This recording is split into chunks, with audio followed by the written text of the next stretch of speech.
What's up, everybody? Welcome back. And yes, we're playing some Madden 22. How's everybody doing tonight? And fuck CM Punk. All right, so we're going to be the Houston Texans.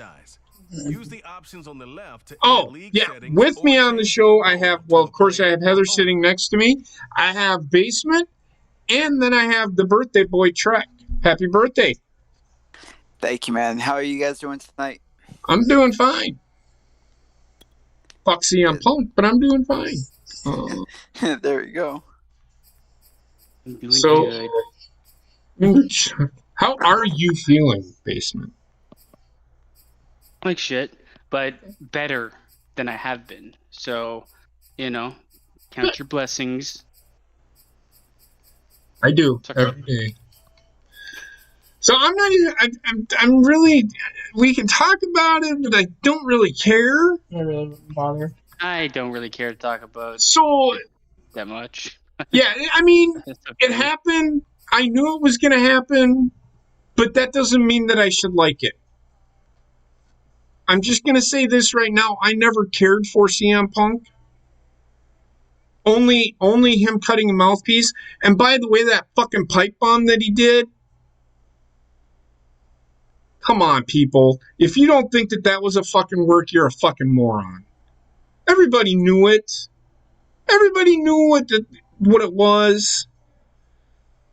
Because, what was it, like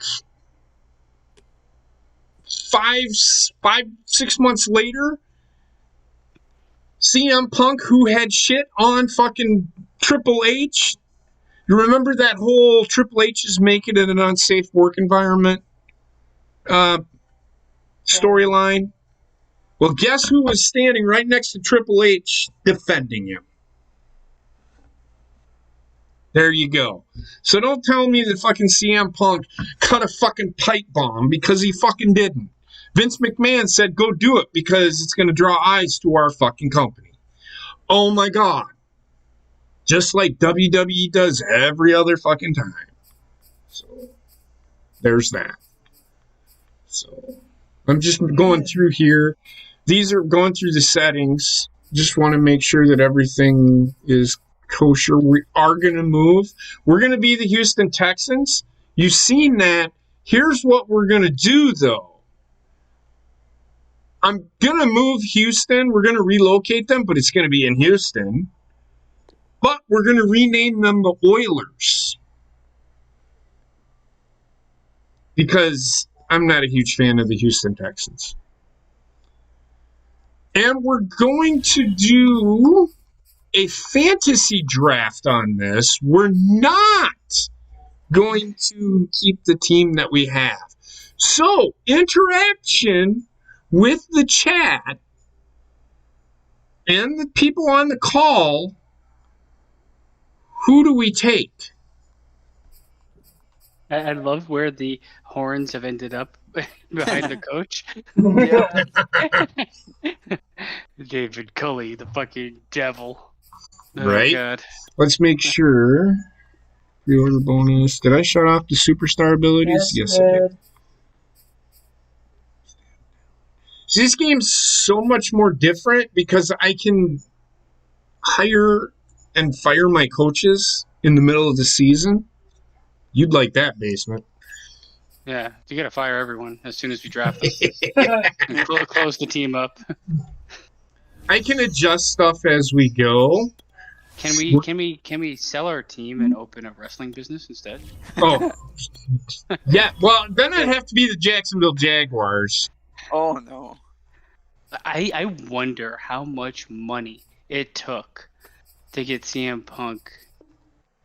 Well, let me put you this way: John Moxley is making $6 million a year. Well, they're paying Moxley like $5 million or something. 6. Yeah, so CM Punk's more than that for sure. Oh my God. Oh, I'm sorry. We're gonna do this the right way. This is the owner of the team, Francis. Should have went with CM Punk. Don't. Yeah. I'm in Since Houston, I born and can't raised, put is the almighty horny, one. since I can't put horny, I'll put horn. E. Get it? And then G. Oh.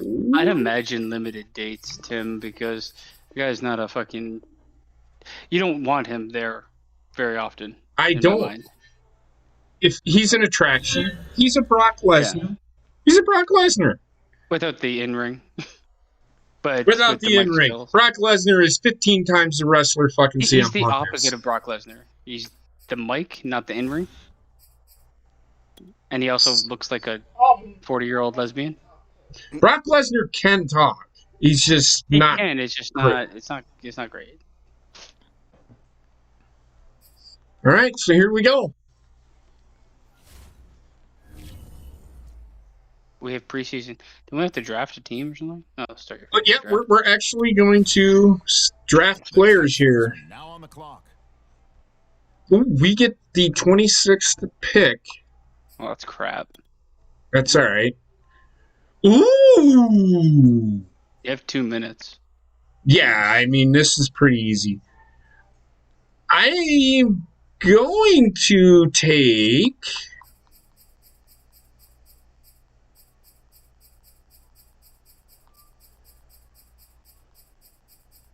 Ooh. Yep, we're going to take... He's going to be down there a ways, so...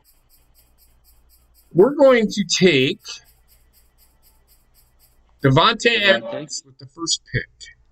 Okay, the Texans are on the clock. Right, Monday. Overall 99. Jesus Christ. Yeah, that's a legit 99, too. Who's going to be the QB?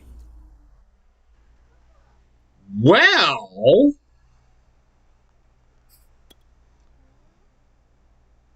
Let me see. I wonder, like, when I played these games, the football games, and I did the fantasy draft, I never knew what order to draft, like, position-wise. Because there's so many different positions. Right? I know there's, like... I know you get the best player available usually right away, but then... Right. So I'm thinking I try to go every other, like offense and then defense.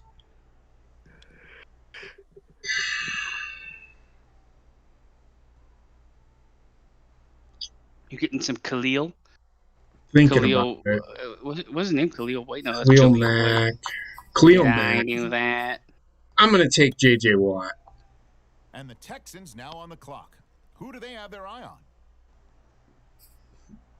I have my eye on your balls. Let me see. All right, so now I start taking... Tom Brady, do it. Oh, my God.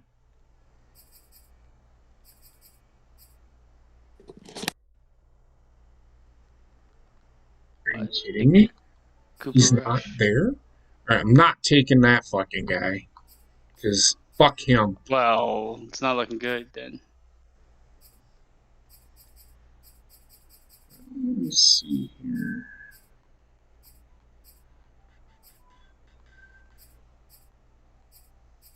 God, overall 71. What have you done?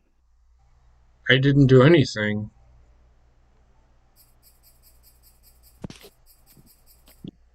You got 30 seconds. Oh, Yeah, no. I know I do. I'll take that guy. Because I need a good, I reached on him. Get the fuck out of here. I didn't reach on anybody. 94, but I reached on that guy. Quarterback's going to be ass juice. Well, Wasn't that the same problem you had last time? The quarterback was garbage until we got to the draft, and then you drafted a good quarterback. right? Bobby Wag. History repeats itself. It could be.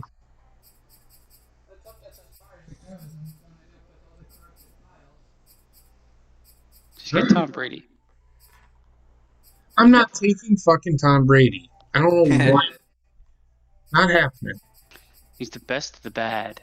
No, he's not the best. He kind of is. Kinda isn't. Let's see.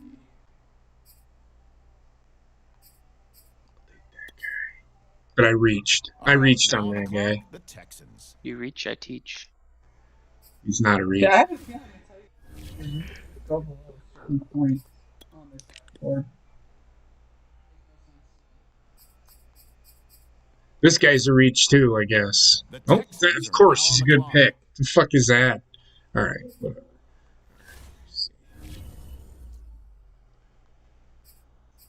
Let me see. Let's see what I have. Wide receiver, left end. All right, so I need a linebacker. It's great. I can't do anything about that. Mario. yeah.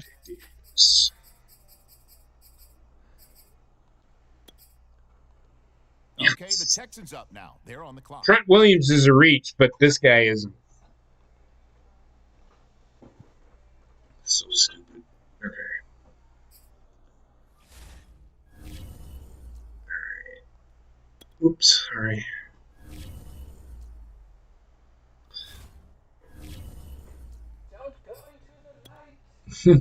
Let me see. Kirk Cousins. No. I'm gonna take Kirk Cousins. You crazy? I'll take Teddy Bridgewater though. And the Texans now on the God. clock. Who do So they have all their the eye on? purple pieces are they fit what I want to do. Lose. They fit probably. Wasn't it like 82-1? 82 What was to that? 80 to 10. Bad. 80 to It was 10. bad. It was pretty bad. Freddie Jackson. And the Jackson 5.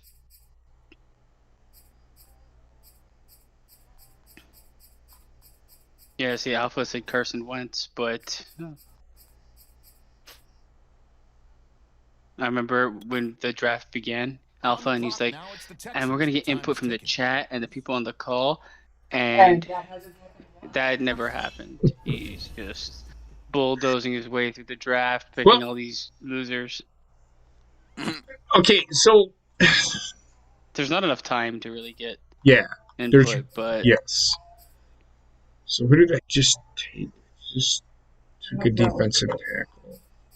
I need an offense. We need an offensive lineman here. Well, let me see. We can get a wide receiver. 80 to Looks 6. pretty good. I'll take him. All right, now on the clock, the Texans. But I reached. Of course I reached. Alright. That's a reach, Texans are even now on though the clock.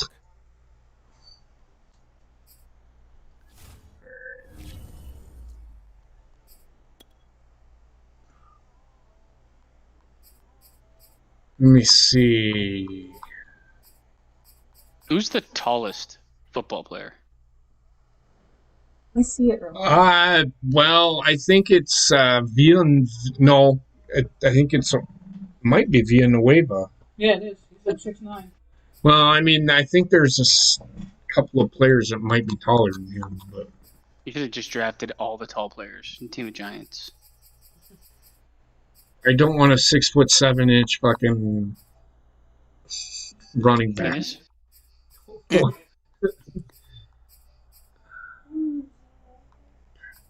Let's see what happened here. Was about to say that with Woods saved my ass years ago in fantasy.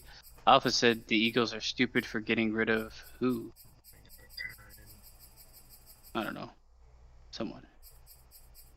I don't know football, so you're gonna have to spell it out to be real slow. Okay, the Texans up now. They're on the clock. So, Trek, what'd you do for your birthday? I worked and then came home and had stuff to eat and just relaxed. Did you have any birthday dinner?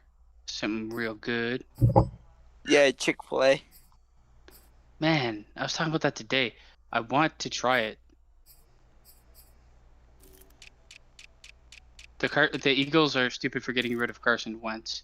What are your thoughts on that, Jay Pizzle? Getting rid of Carson Wentz?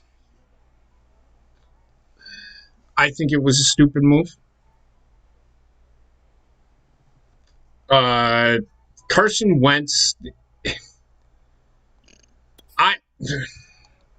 And the Texans now on the clock. they didn't get anybody. I don't think Jalen Hurts is the answer. I'm not saying he's not good, but I don't think he's the answer in Philadelphia. Excuse me. No excusing.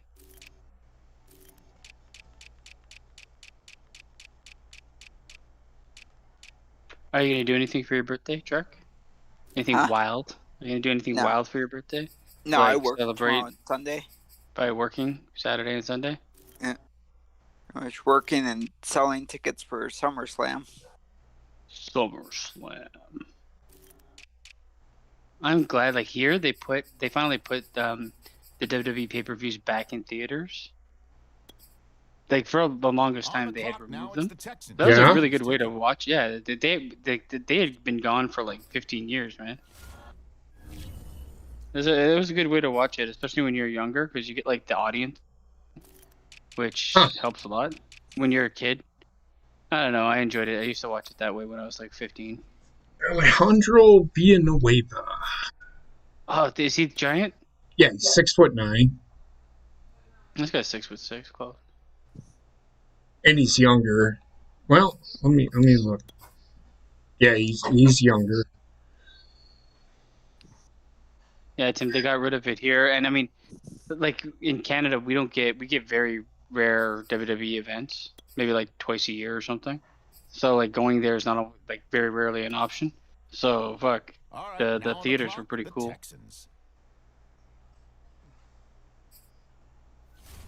Hey. What's up, Killer Kingdom? Killer Kingdom. Melvin Ingram. 6'1", 340. Big boy. What's the matter? What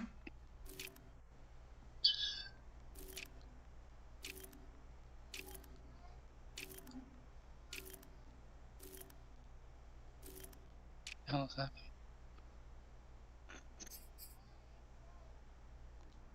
Draft that guy. The Texans are now on the clock.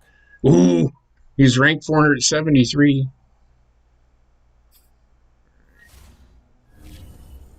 Let's get a left guard. Football. Well, let's get a tight end. We haven't got. Oh, fuck Gronkowski. That ain't. Yeah. What? You don't like him? No. WWE. I don't give a shit.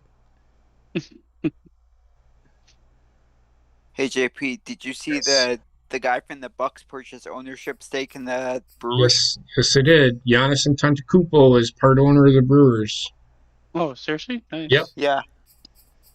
He says, I mean, it's not like he probably invested like $15 million in the team. It's not like but it's not like he invested all of his fucking money, because then he'd be broke. But usually when like a player does that, it's kind of a sign that they might be, it might be Milwaukee for life. Yeah, he ain't going nowhere.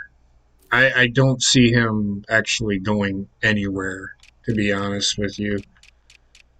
If he does, then interesting, but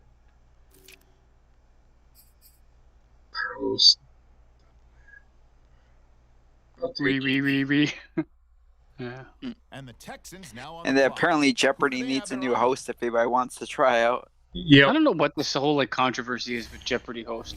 Why do people care so much? He was saying stuff on the podcast that got out or stuff like that. How long ago? Okay, I heard about this, but how long ago was it? Look it up. They said it was recent, but it could be like 10 It years. was for all we recent. knew, but- Recent to everybody is probably like 5 years ago. I just don't know why they were so like. I mean, they pick a couple hosts and they're like, people are like, no, we hate this. It's like, fuck, the host literally says like scripted words and then moves on. Right.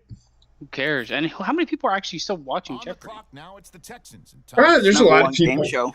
There's a lot of people. It's still a really popular game show. I would rather gouge my eyes out. I'm with you. I mean, I don't mind the show, but It's just like fodder you'd put on in the background. yeah. Like, I mean, that's for me. I mean, some people might really love it, but I don't give a shit. I never cared for game shows anyway. What's up, Chris? Definitely not drafting that guy. I'll draft that guy. All right, now on the clock, the Texans. We're gonna suck. Fabian. What a name. Fabian Moreau. French assassin. We're gonna be bad, everybody. So Why did you do this, man? okay, so I don't want to fucking take somebody that is so far out of scheme that if I was to take somebody so far out of scheme, they would suck in my scheme, which means I wasted money picking them up. I know it sounds stupid, but these are true stories. Let me see. Best team ever. It's going to be the best team ever. Just gonna have to fire the coach as soon as we start, We may do that. and have to trade half of our players for a quarterback.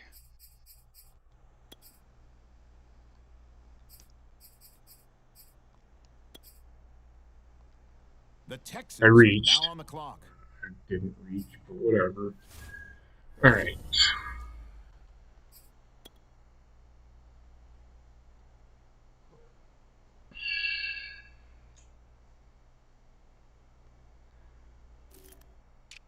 Chris Harris Jr.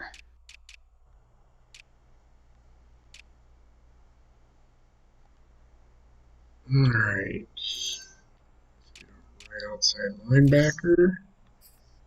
Jesus Christ. I feel like I have to shit. Okay, the Texans up now. They're on the clock. But I don't know if I can. What's the matter?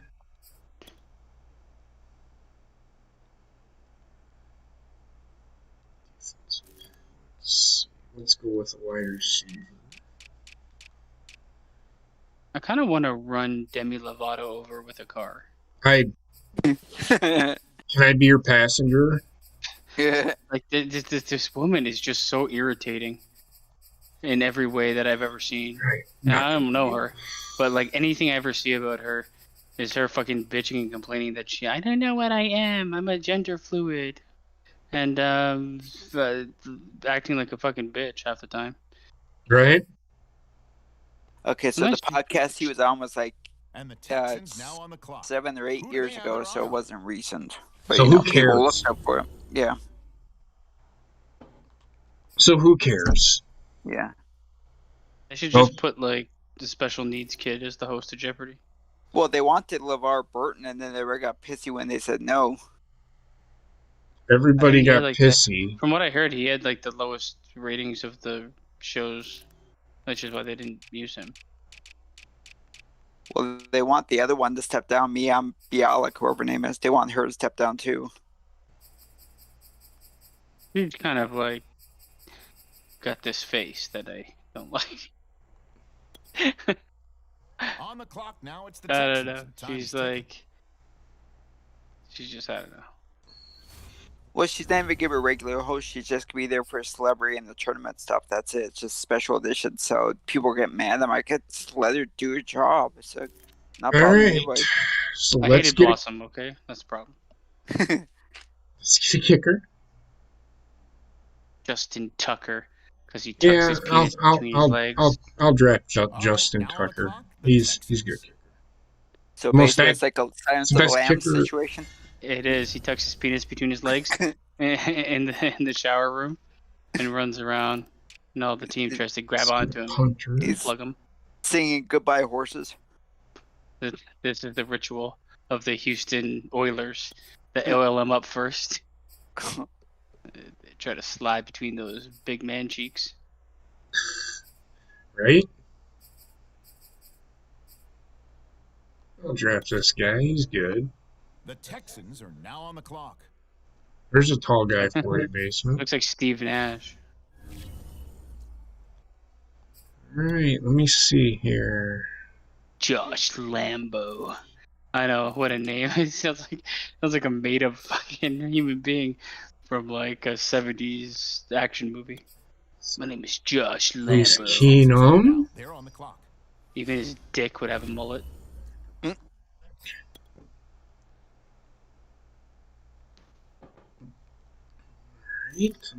Oh, how do you say that? Nadamokong. And Domicon. That sounds pretty cool, actually. And he is one of the worst people in football. Who do they have their eye on? Yeah, he used to play for the Lions, so they got fed up and waived him. Does he like hurt? No, they cut him because he was taking up too much salary cap. They didn't cut him because he wasn't good. No, but he also kept getting arrested every time. No, he never got arrested. He's just a shitty person. What's a name like Ndamukong? Like he tried hurting people on purpose. He's not a very good person. He's like an enforcer. We need him on the team. No, we don't. You think we do, but we don't. We need that. We need to be like, if this, like, man, go back to those fucking sports movies. On the clock We need now, that it's the one guy Texans. that's Time is just the Well, enforcer. that motherfucker.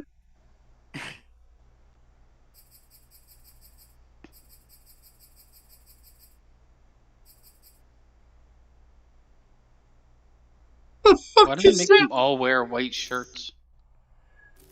Maybe they're gonna get a bloodbath like on SmackDown tonight.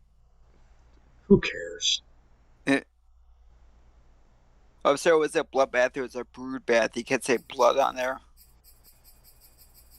I thought he just shot him with blackface. That could be. All right, now on the clock, the Texans.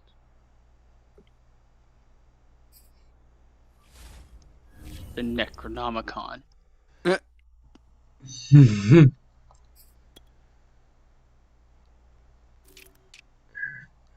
get the tight end.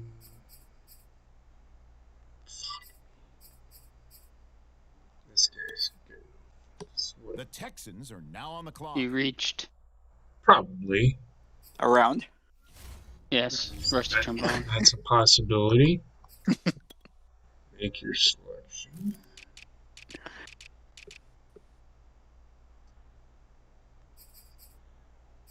Everybody's fucking old. Well, you need Benjamin Button on this team. Okay, the Texans up now. They're on the clock. Right? Benjamin Button's probably a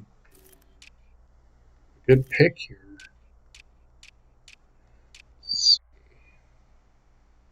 Chinesky.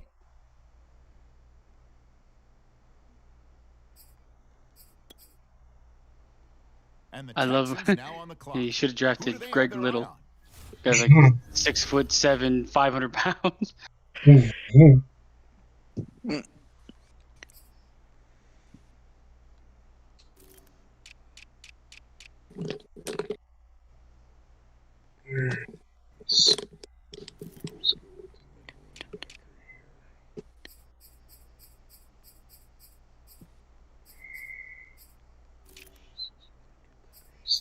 Fucking linebackers.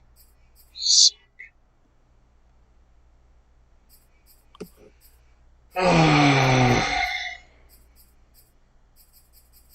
Might have to suck it up and just draft On the it. clock now, it's the Texans, and time is ticking. Who the fuck did I pick?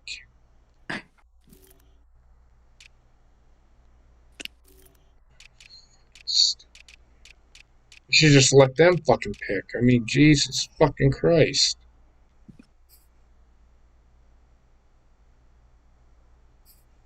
Fucking took a goddamn fucking cornerback. He's a fucking waste of fucking space. What the fuck is that? You fucking shit stain.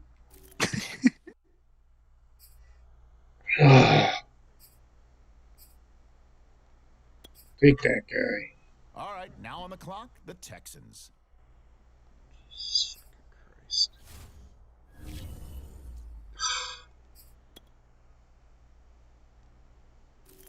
Oh, God.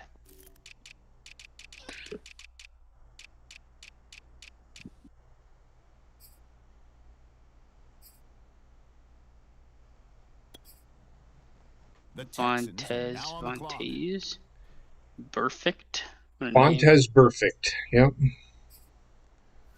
He's perfect. Pretty all right. I mean, Alpha. he's another one of those cheap shot guys, but I mean, he's a good ball player.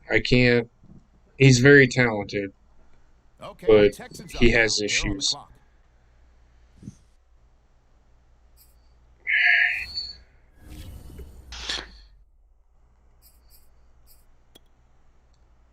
Now, let me see. We just took offense, right? And I have no idea what the fuck's happening. Oh, you're all right. I do know what's happening.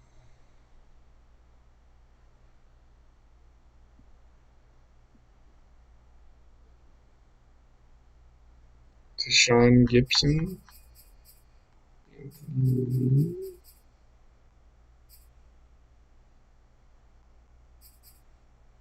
Take that guy. That's And the it. Texans now on the clock. Who do they have their eye on? I have my eye on you.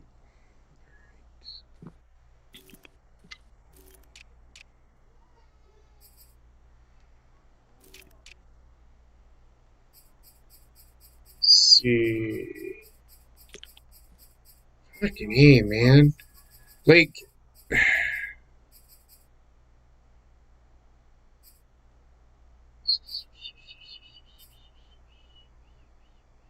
this guy's pretty good. On the clock now But I'd is the reach. Texans, and time is ticking. All right. That's what you should call the team. The Houston we reached. You can't. You can't. The thing that sucks with this game, and I wish you could.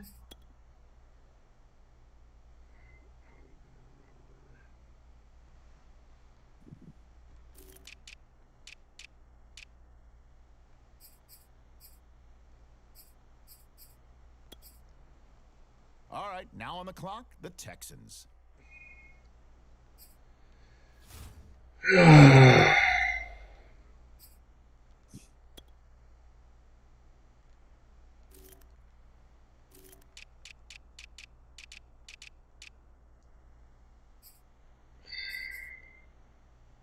Gary Hyder, he's a young. The He's- Texans are now on the clock. Everybody's fucking old, man. Jesus fucking Christ. Like, everybody's like fucking goddamn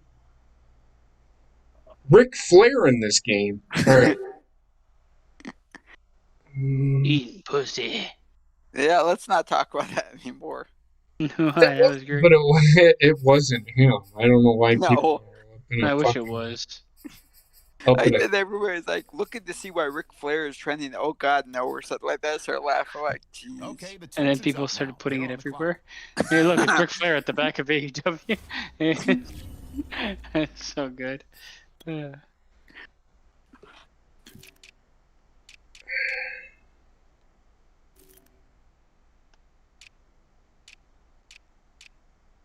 Everyone that arrives for the draft, they're 21, 22 years old. They leave, they're 76, 77 years old. It's like that movie Old by M. Night Shyamalan. This is the beach they show up at.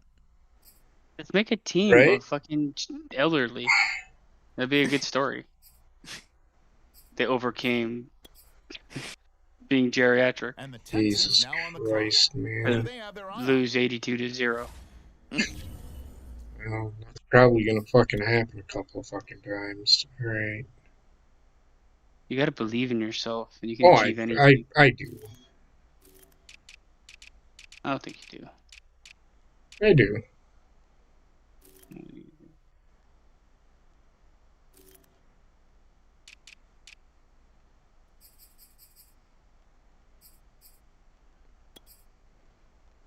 On the clock now. I don't think I have a Texans. guy Time under is fucking ticking. 27. Whatever, man. Experience. Yeah, but they can't fucking run with the young guys. Like, this is gonna be I'm gonna get destroyed. Greg Van Rotten. You only have yourself to blame. Oh, it's alright. I'm okay with it. All right, now on Drafted the clock team. for the Texans. Yeah. I did.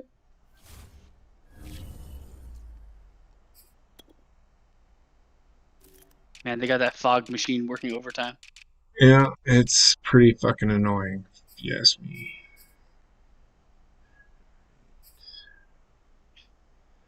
Star Lutule.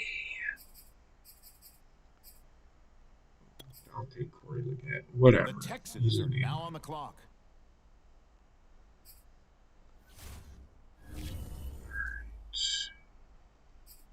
Selection. Right tackle.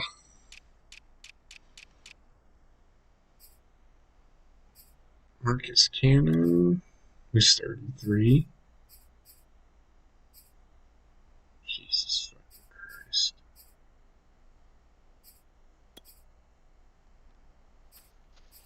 What the fuck is this headline? WWE star Goldberg wrestles for love of son at SummerSlam. That is That sounds essentially fucking- why he is wrestling. Yep. He's wrestling Okay, for the Texans love up of his now. They're son. on the clock. No, he's wrestling. It's not. They're so dumb. The way they make it sound. Okay, is like so yeah, he's gonna fucking I down his son after he wins. yeah, I said this shit on fucking Twitter the other day. Anybody that listens to any of these fucking people, just they fucking say shit that makes no fucking sense. And that includes Sean Rossap. The guy is just he thinks he's self-important. Like, he thinks he is everything, because somebody stroked his ego on fucking Twitter one day, and he just went ape shit, fucking nuts with the whole "I'm the shit because this guy said so." An insignificant fucking clown said it. Like, shut the fuck up. On the clock now, it's the Texans. Nobody cares, Sean Rossap. Nobody really cares. I find him to be like sopping fucking vagina. He is To just. be honest, the guy is such a fucking poontang pie. And Treg, I know you always, he was one of those guys until fucking AEW came about, and then all of a sudden he turned into this fucking shit stain that. Yeah. You just can't have like none of his okay. Forget about breaking stories and stuff like that, but his takes on certain things are just so All right, now on the clock. The soft. Texans. I don't know. He doesn't have whatever the safe take is the take he's taking. Correct. Whatever the majority is, because he can't interrupt that wave of love that hits him every time he fucking tweets something. Yep. But I do want to see Goldberg beat Lashley, then point at his son and say, "You're next," and then go to the back and just proceed to jackhammer his son. That would actually be pretty fucking funny. I'm not gonna fucking. The Texans are now on the clock. That's pretty good. Long All right, story so telling. I'm actually gonna take a fullback here. What is that? That I actually got that at Wisconsin Dells. I was gonna wear it tonight. It's a hat. Yeah, fucking Fucking beer head. Beer head. Oh, I was handing it to you, but you weren't paying any goddamn I attention. was watching you sit there on top of my fucking ice cream. You better check yourself before you fucking wreck yourself.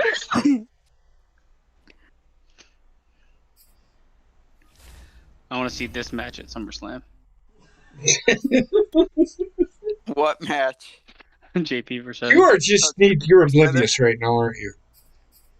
And what? I was talking to Trek. Oh no, I was looking on the thing. I was watching the thing. You were looking on the thing. Texans now on the I was clock. watching on Who do they have YouTube. their It's eye like, on? but he's talking about Goldberg, his son, so they made All that. right, I don't want to draft Everson Griffin. Draft Although, Goldberg. I think he was a football player once. Yep. Draft Roman Reigns.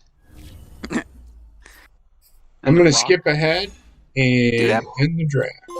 That was so stupid. That if I don't keep the title, I'm leaving WWE. It's like, well, thanks for spoiling the match. I don't know why everybody. you need even if so say whatever happens, right? But I hate when they add that stipulation for no fucking reason. I agree. You don't need it there, and they add it too frequently.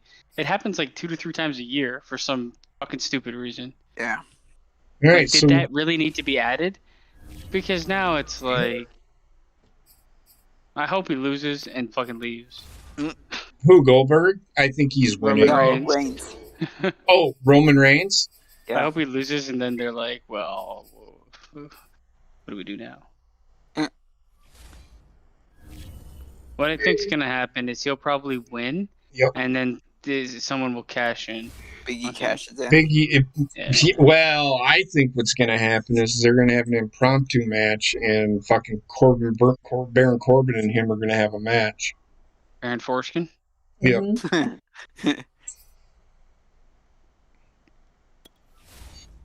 I mean, but that's so weird. It's I'm going to steal the Money in the Bank, therefore I get a match for the Money in the Bank. The logic is just so absent from WWE and wrestling most of the time in general. Let me see. Set the game plan. We're going to contain... Who do we play? Everybody? We're playing the Packers. Why in the fuck would I want to continue? I'm going to fucking get destroyed. All right. Well, actually, it looks like I'm better than they are because... Fire your coach. I can't. Fire your coach. You know you want to. Oh, it's probably going to happen. So let me see.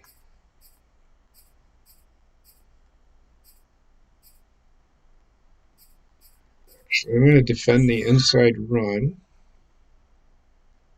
He's going to put all these plans in place. I just can't wait to see what the final score is. Defend the inside run. Fast forward 40 minutes and 107 to 3. No, it's a 2 because it's a safety. 0. It's better. And I don't have to do any of the practicing. It's so fucking great. Oh, yeah. I remember that and hating every second of it. I'm with you. All right. So we'll play the preseason game. Now, I played a little bit of this. Let's upgrade some players here. How can you upgrade players when the season just started? Because they practiced. In the shower. True. Where's Tucker? I'm actually going to do something real quick, and I'm just going to put fill rosters.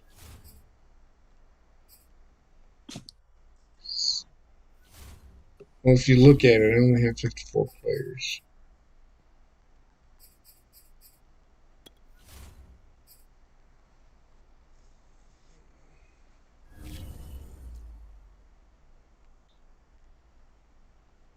Yes, I was laughing so hard the other night for Overcooked. Regina kept saying, "Smack my bitch up," and she's like, "Smack my bitch up." She's gone from "fuck my duck" to "smack my bitch up." That fucking game, I swear to God. Oh my God, no, I don't want that fucking guy. I don't want his fucking game plan. Let's go.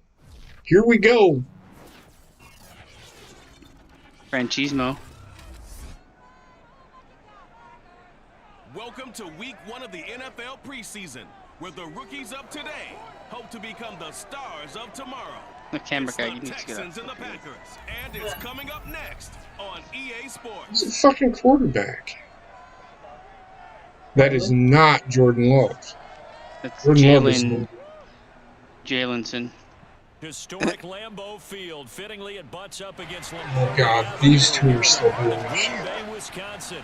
Nothing like the fanfare of I gotta listen to Charles Davis talk up fucking absolutely nobody. Pyrotechnics, you name it. This crowd is ready.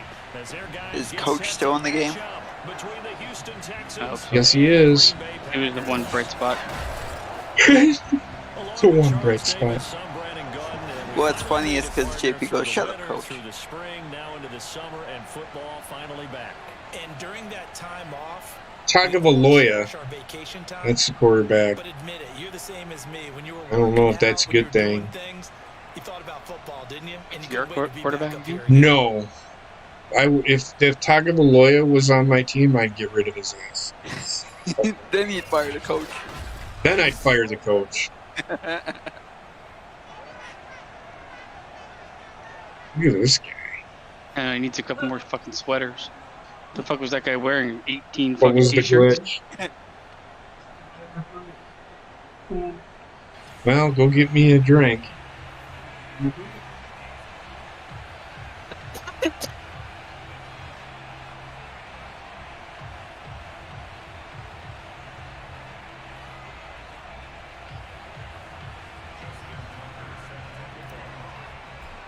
Fucking sass me. Hands wave One with more fucking baby's time. breath. This one away, and off we go from Lambeau. Come on, run it out. Oh, you pussy. And we will Take a not knee. run back here to start. It's a touchback, and it will come out to the 25. So here comes the Packers offense. Let's see this now on the patented field. defense. They'll be led by All the the second-year man from the nobody's really University been of talking about. Alabama, Tua Tagovailoa. And for all the glitches, Tua he says he has Tagovailoa. the highest passer efficiency rating by a mile. Pangaloa? He's a guy who's had his share of Tagovailoa. detractors at the Now you fucked me up. professional level, but I do Tagovailoa. his moxie and Taga the Loa? accuracy. Yes. The fuck? Like a mythical creature? Here's Tagovailoa I'm assuming she said on yes. first and 10. Open here, Adam Thielen. Fuck. And up to Here we the go. 5. Here we fucking go. 10 yards there to start the drive, and just enough by about the length of the football for a first down. So like are you like a defensive team? I'm on defense, yes. No, are you a defensively like is your team geared toward being a defensive team? No, I don't know. I haven't quite figured that out yet. Well, when you drafted players. I tried picking the best player available according to my scheme, if you were paying attention. I don't know what the fuck you keep saying scheme, but I don't know what your scheme was. I'll show you what my scheme is here in a second. It's okay. Here's Tua. Woo! Knocked away. Tongaloa. That one was intended for John Brown, and it's third down. Not the desired outcome, but probably won't be the last time we see him take a shot downfield. Overload them with semen. Well, sometimes that happens. Throwing is Tagovailoa on third down here. Oh god. Incomplete. So the defense able to get off the field here on third down. Looks like I have good defense. So far, the gameplay is pretty decent. Like I said, I've only played a little bit of it. It seems a little more...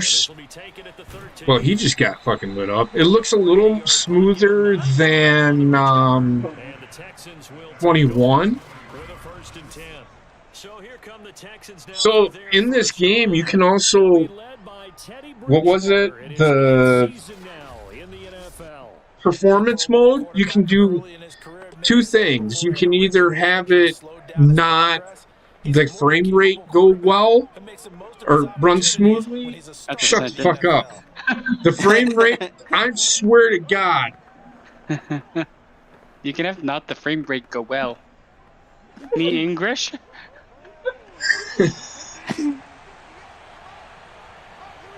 So the frame rate, which is a performance mode, or you can have it image quality. So I put it down as image quality. First down. Look at this guy. On your team, holy fuck. He looks like a random guy. Just came out of the fucking brick shithouse over there. He looks like he came from the goddamn construction site. He's as wide as he is tall. Right? I was born a square. I tore my mother asunder. Tore my mother asunder.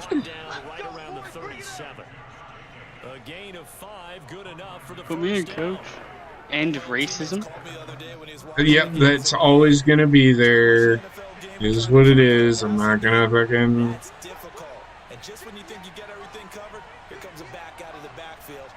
I could say something, but I'm not going. Whoopsie, I should have handed it off. God damn son of a butter kiss. Fade mash. Here's my favorite fucking play. Girl bubbles? Nope. Girl flats? You'll see him. You are absolutely correct. On 2nd and 12, Bridgewater throwing the out route incomplete. It's Cole. Uh-oh. Uh-oh. Injury. M. Judon. Definitely the last thing you want to see here in a preseason game. So if you're looking, and they can wear single numbers now in the NFL at any position. That was the thing? They couldn't do that? Yeah, you couldn't. You had to have a 0. Yeah, no. It had to be 40 or higher, but now they changed it. I don't. It has something to do with the collective bargaining agreement. Seems like a weird thing to include in anything. It is. To throw, Bridgewater. Oh, look at the arm on Bridgewater Bay. And he'll take this down to the 40-yard line. A pickup of 24 on the 3rd down conversion. When you get a big tight end like this, sometimes it takes more than one man to I'm gonna grab your balls later. Oftentimes your best bet, just jump on and hold on. So you want to get a drink later, you know?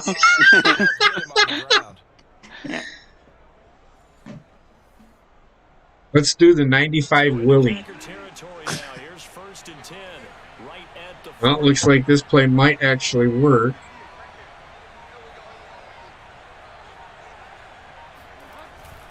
Back to the running game with Jacobs. Oh! Some room to work. And out of bounds all the way down at the 3. 46 yards rushing for. Oh my god, this guy needs a bigger fucking lens. Jesus Christ. Looking at the fucking moon. If I would have fucking done that fucking hit stick.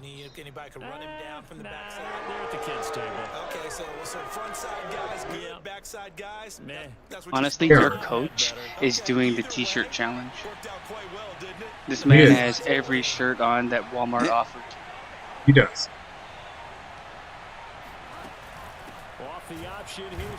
Nothing was going to work for that play. Should have audibled out of it. I just didn't do it. That's going to go as a loss of a yard, and it'll be 2nd down. It's a nice second effort we just saw there. That woman looks underdressed. I mean, like she's not wearing enough clothes. Everyone else is in sweaters. She's fucking pants up inside her uterus. When you're carrying it. From back at the 4, here's 2nd and goal.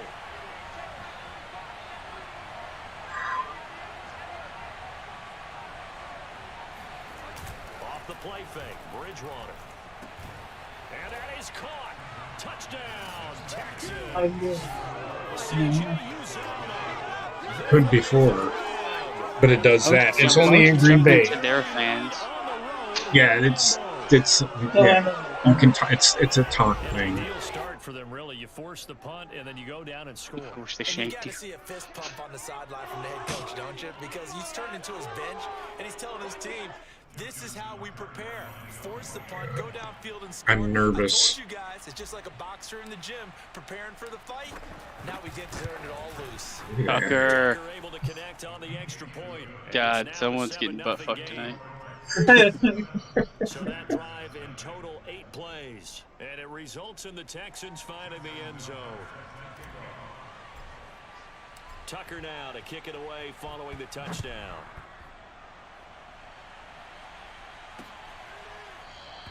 Johnson won't return this, and the football will come out to the 25.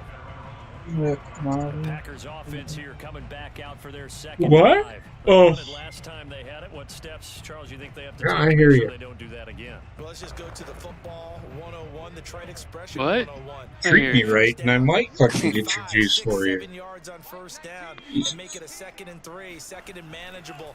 Keep accumulating I thought you were fucking hit me for no reason. Don't want to get behind the sticks because then the defense has the I wouldn't advantage. say there's no reason. Well, it's time for them to be good teammates right here. And what I mean by that is possess the ball for a little while. Get at least 2 first Come on, downs. Tongaloa. Give their defense a chance to settle down Tagovailoa. if they give up a touchdown. Close. 7 yards there and a first down. Now that's the way to do it. Hand it to someone with vision and good footwork, and add in a little bit of power, and you find a way to pick up first downs. Tua now on first down. He's going deep for Brown. And at the 7-yard line, No, no, no, no, no, no. What a bomb. taking it all the way down to the 8. But we saw Tua Tagovailoa hit on some big ones in his college days to Henry Ruggs and Jerry Jeudy. And that left arm, pretty underrated in terms of strength. And look, you're down 7-0 in the first The quarter. You know it's Loa. time to panic or feel like you gotta get Oh, those points shit. back right away. But how about their conviction and taking Can't that challenge there? No, it was legit, man. I saw it. chance to throw the ball deep right there, knowing they can hit on plays. Oh, Same you. fucking referee from last year. Last time we see him take a deep shot in this game. And if I can make a Final wish. number on that throw.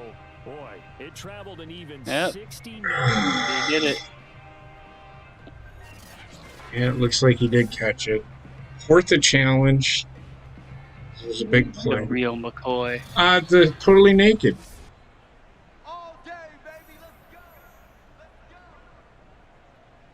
Yeah.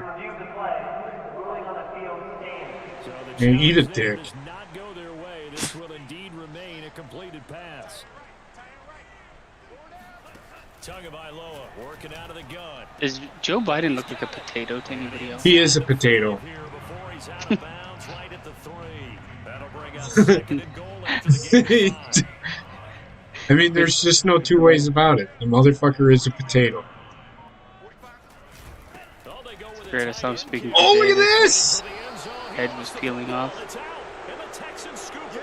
And a big turnover. Why would you fucking hand it off to a fucking You know, if this tight was a end? season partner, we'd be talking Boy, about got just how fucking costly a mistake that destroyed. was, but Yeah, he hopefully did. can Yeah, get it oh, out of his system God. right now. Just hope for him and the team. It's That not was a sign of things. terrible. Plus, you gotta worry about making I mean, who does that?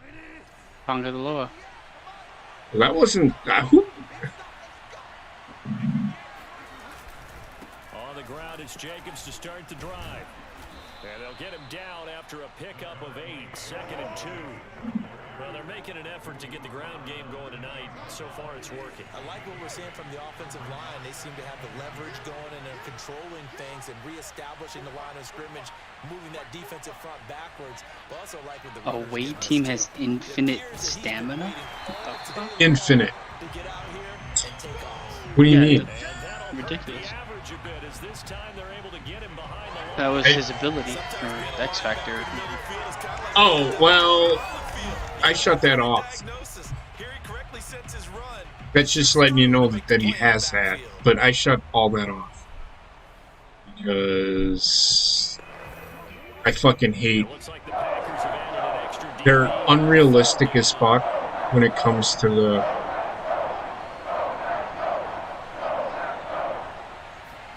Throwing is Bridgewater. I mean, Alpha, it's hard to tell the difference. Keelan Cole. between yearly releases on sports games, at least for me, Yeah. because it's they tweak a couple things. Some things get better, some things get worse. It's almost as if they didn't leave the field after their first drive. This They fucking picked guy. right up where they left off. I Another do good know play that there. Offense humming here in the they have early tried going. fixing that.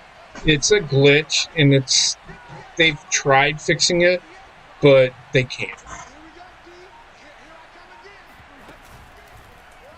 They'll let the quarterback Oh my keep it on first and I 10. personally believe sports games should be released by like every other year or every third year, personally, and just there's no reason they can't DLC fix a lot of these problems, because that's what they do. They release a DLC at full price for another game, Yes.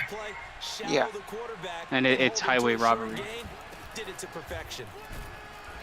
And a short gain there as he'll get it up only to about the 24. Just a couple on the ground there, and that's going to bring up It's got third crosses and under his about eyes. 6. But not much on that run, Charles.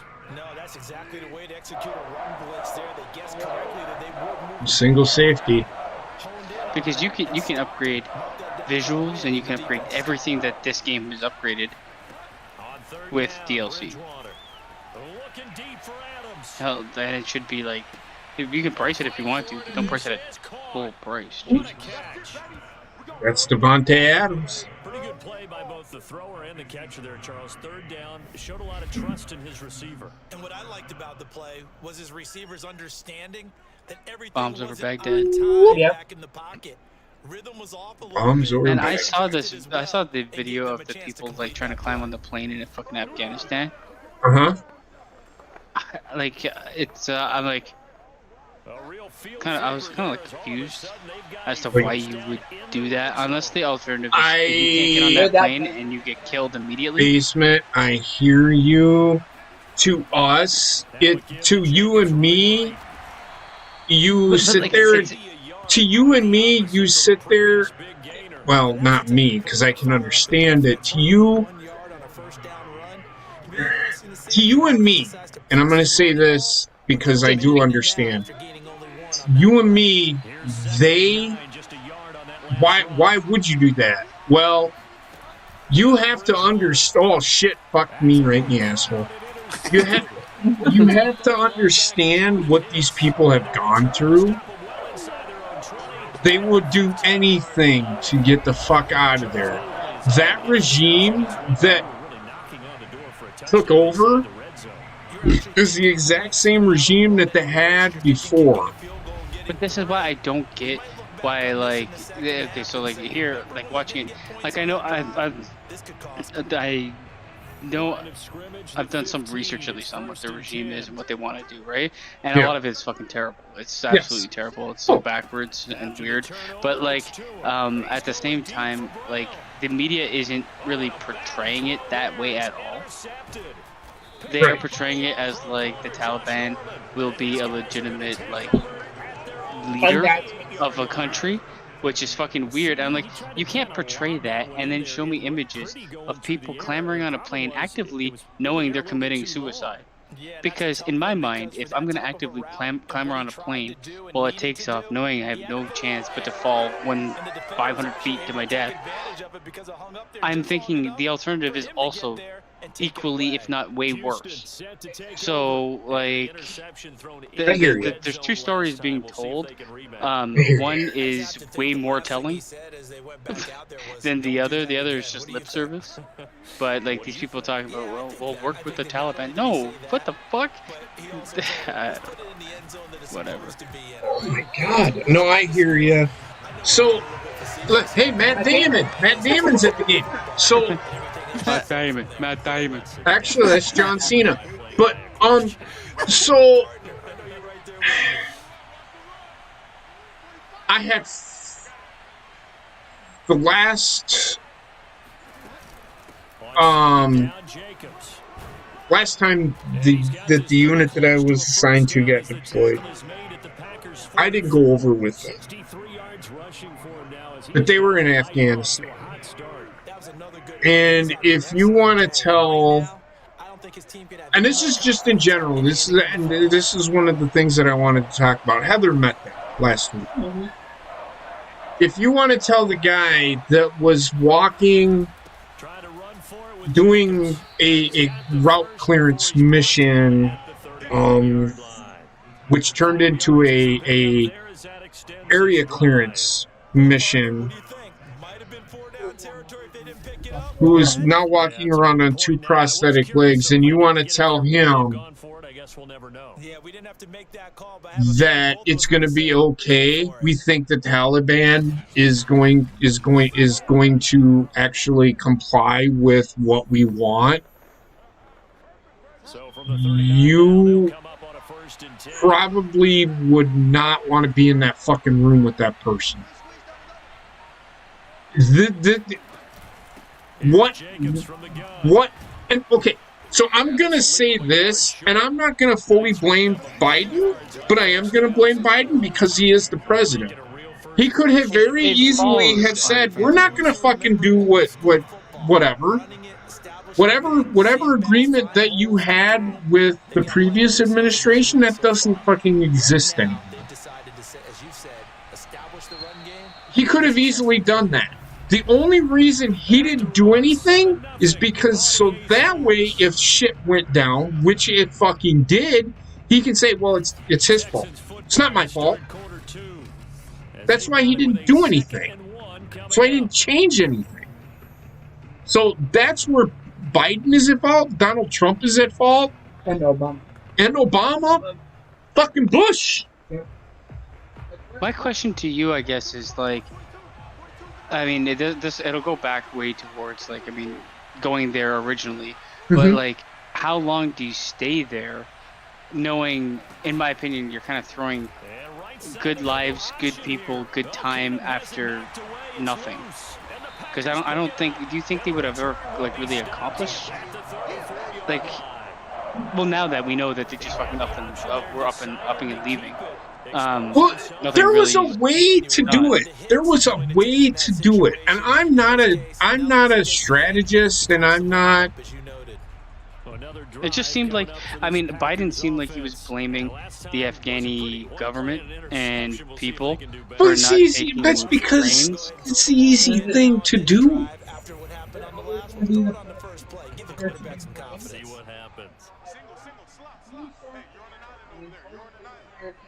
Okay, well, we're gonna move everybody out. The biggest fuck.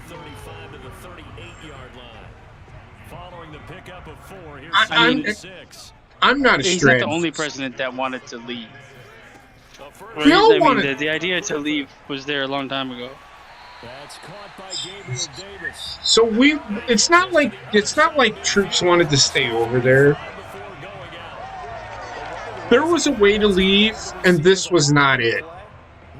Just up and pull everybody out of there. And not just announcing you're fucking leaving. Yeah. Into the world, so like it's gonna be a fucking shit show. That's where again,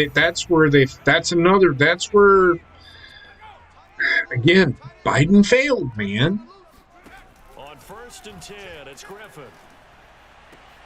I don't know. Like, I don't know what's going through anybody's mind, and this is why I don't ever want to be fucking president. No, and I can't imagine anybody that would want to. It's the worst fucking thing ever. Because like 90% of the time, all you are doing is getting blamed for decisions that not necessarily made by you, but you are making them in the public eye. If we today with the wrestling team. Yeah. Well, I mean, that was a lose-lose situation, 100%. Afghanistan was a lose-lose situation. This is why so many presidents fucking sat on it, because they didn't want to come out on the losing side. There was a way to wait for this, just fucking blow the country up. Just yeah, but then there's the thing. Then you're killing majority innocent people. And I understand that. Yeah. And even then, it doesn't matter. You could blow the country up, but there's gonna be stray people that have Afghani family that then pick up arms because you've done an atrocity to them, genocide. You want me to be honest with you? They don't care. In my honest opinion, I don't think there's no way to fix it. It's fucked from the get-go. It's gonna be fucked forever. It is. I can't see an easy way, any way to fix it. They're never. Afghanistan has been at war for thousands of years. Yeah. That's all they know is war. And I mean, what they want to do is they want to enact a law that's so archaic that it's gonna make them in 100 years they're gonna be so fucking siphoned off from the rest of the world. They're gonna be North Korea without any of the technology. Correct. Their law is based on religion. Period. Yeah, it's 100% religious law, and I mean they're saying things about like wavering on the strictness on women's rights, but I doubt that is true. I mean the whole Sharia law with women's rights is like you might as well kill yourself if you're a woman there because you have no quality of life. Agreed. You can't go to no school. You can't do anything but fucking get injected with penis.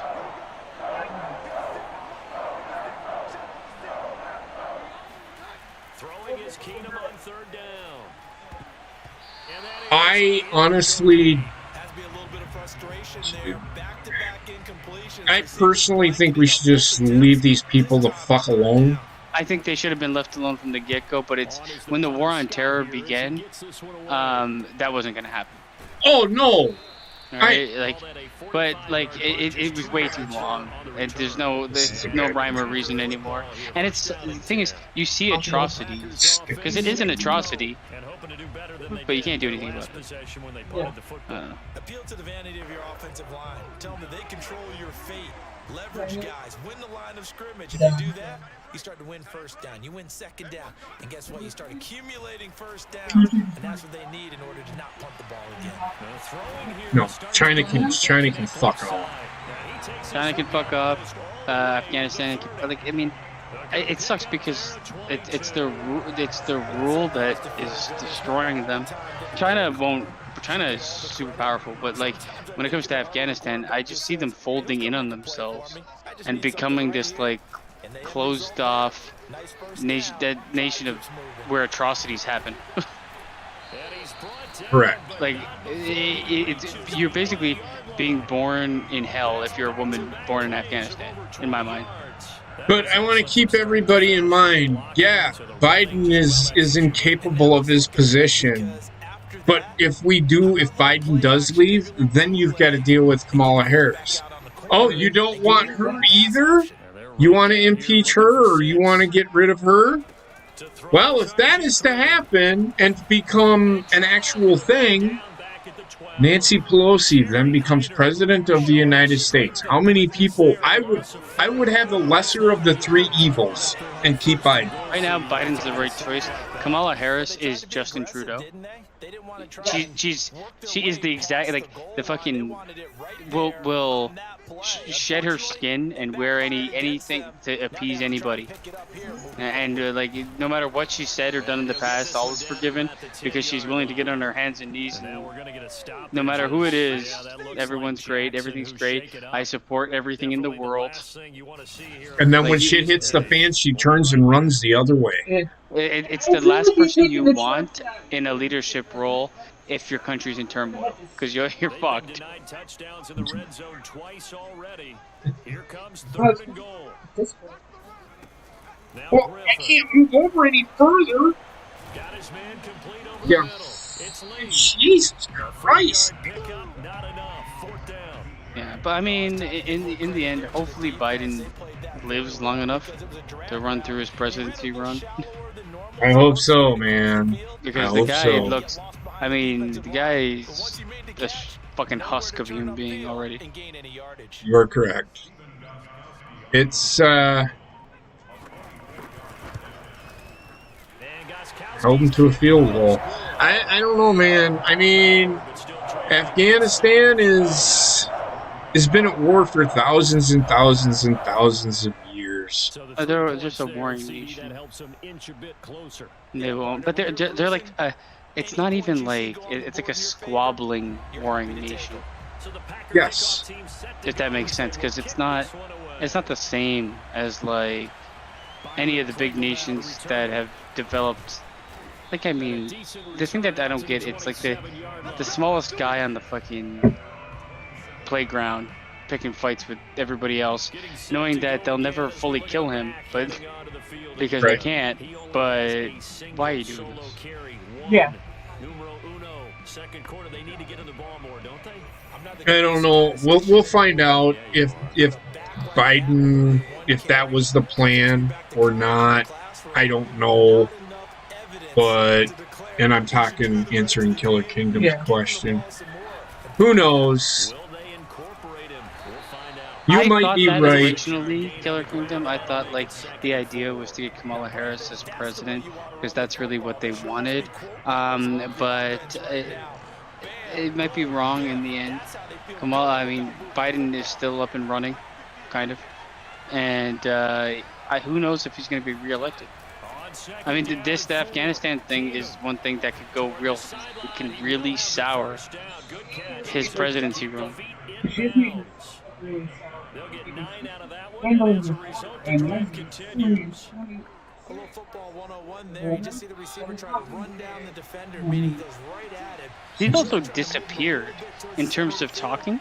You see, isn't that funny, right? When actual problems exist, she's like, all right, I guess it's your time to talk. I'll put my Timberlands away and my LGBTQ here's jacket. The thing. No, here's the thing. They had the meeting in the Oval Office, and she was the last one in the room. Her own words here, people.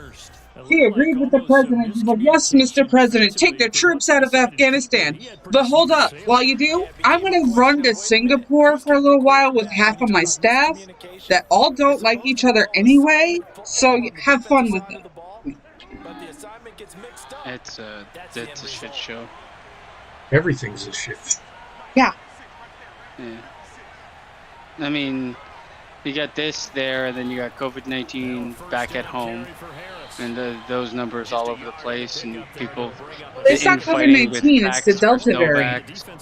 Well, it's the vax versus no vax. Fucking divide the population. Bullshit. I had somebody try to tell me, look, medical science is not an absolute. And I can prove that fact because we had somebody. Oh shit! I didn't do that. I thought that was getting picked. That was luck. Yes, it was. I must have pressed the right button. We had somebody test positive who is vaccinated, who wears a mask when per the requirement, does not have the Delta variant, got COVID, and ended up in the hospital. That's the thing I want to focus on out of that whole conversation right there is the severity in symptoms of the vaccinated. The problem that I find, and this is like what's happening, is a lot of people get vaccinated and they automatically think immunity or like a large percentage of immunity, so they become lax with like certain things that people should probably be doing, which means that they're going to be the people spreading the virus because they think they can. Now, right? Heather, it's kind of like a mind fuck to them. Yep. Now, Heather and I both got our first shot. We're getting our second shot on the 8th, right? What'd you guys get? The Moderna. We got the one that's gonna make you sick. That's the heart one. Yeah. But I mean, it's like 0.001% of people get that, Keith Lee included. Right. Oh fuck. Second shot tomorrow. I don't know what you got, Alpha, but from my understanding, the second shot's that's the one that makes you feel bad. And that's all brands, not just Moderna. All brands. Johnson. Well, just that Pfizer doesn't do 2 shots. I think they only do 1. Pfizer is 2. So then it's the Johnson & Johnson one, which they took off, that is only 1 shot. AstraZeneca is 2, but apparently AstraZeneca was the first shot was worse than the second. But yeah, that's true. So now you're probably going to have to get a booster shot. I'm hearing right for us here, they're only speaking of that for like the really high risk people, like immunocompromised, chemotherapy and things like that. Like, I mean, in the end, what happened? Remember we were talking about this a year ago? COVID-19 is the new flu. It is. That's 100% true. But like, how long are you gonna hide from the flu? Eventually, we have to accept the fact that people are gonna die. Yes. I'm sorry. It's just like you can't forever live in a state of lockdown. It's sad but true. One second, everybody. I had to switch controllers. The square button on that one. And he handled it well and picked up the first down. Moderna. Yeah, we're pretty much Pfizer only here now.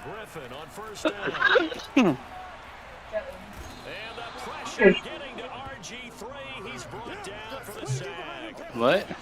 It worked wonders for you. Nothing's worked wonders for me at all. Fucking mess over here. They've got to change their blocking assignments. They've got to do a better job. So, yeah, people are like saying wear a mask, get vaccinated. Well, if I get vaccinated, I don't need to wear a mask, right? I've literally had people tell me if you get the shot, you will be cured. People are like just like, honestly, fucking dumb. Fucking dumb, and it's honestly it's these celebrities, outspoken fucking cunts on Twitter, being like get vax. Like, why don't you just shut the fuck up about somebody else's medical choices? It's not your place to tell anybody to do anything. Shut the fuck up. Like, I just want to punch people in the face that are like, Agreed. I'm with you. Go ahead. It's none of your fucking business. Exactly. The best one is to sit there and call for socialism. It's like, okay, I'm going to purposely go get myself sick, as some of these people here in this country do, because they eat themselves into obesity and diabetes purposely, because they just don't give a shit about themselves. Are you going to pay for my medical bills then? All of them? Right up front? Well, this is what happens. I mean, that would be akin to any other, like, addiction in my mind. Food addiction would be similar to, like, you know, any cocaine, methamphetamine, alcoholism, anything like that. In the end, money has to come from somewhere, and people become powerless to the addiction. Mainly a lot of times because the addiction is so readily available and it's advertised. I mean, holy fuck, imagine like anybody that's fighting like obesity or like really struggling with that, and you turn on the TV, every other commercial is buy this fucking cheeseburger and eat it, and you're gonna be like, fuck yeah.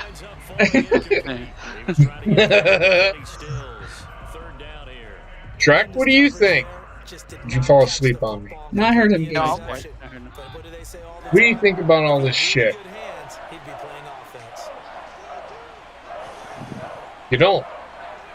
You got birthday boy. Come on, birthday. Go ahead.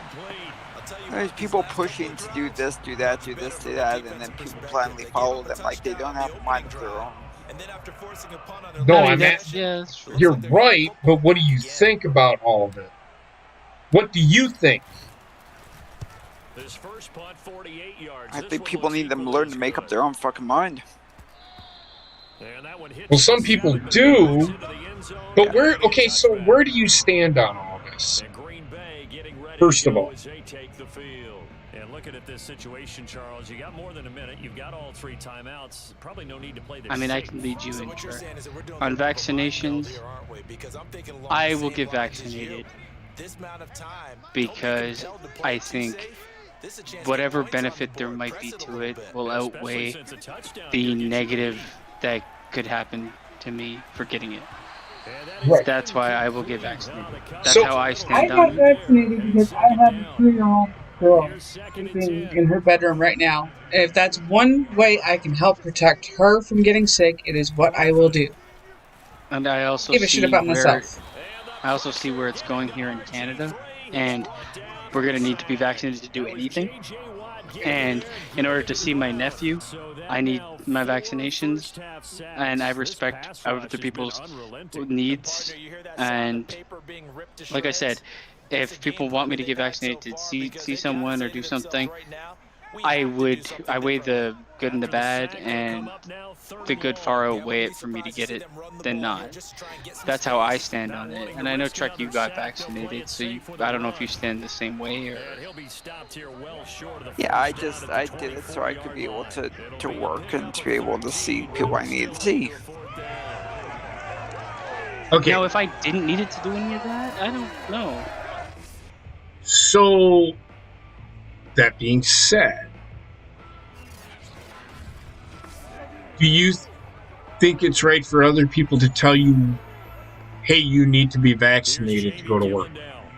Or to go to a restaurant.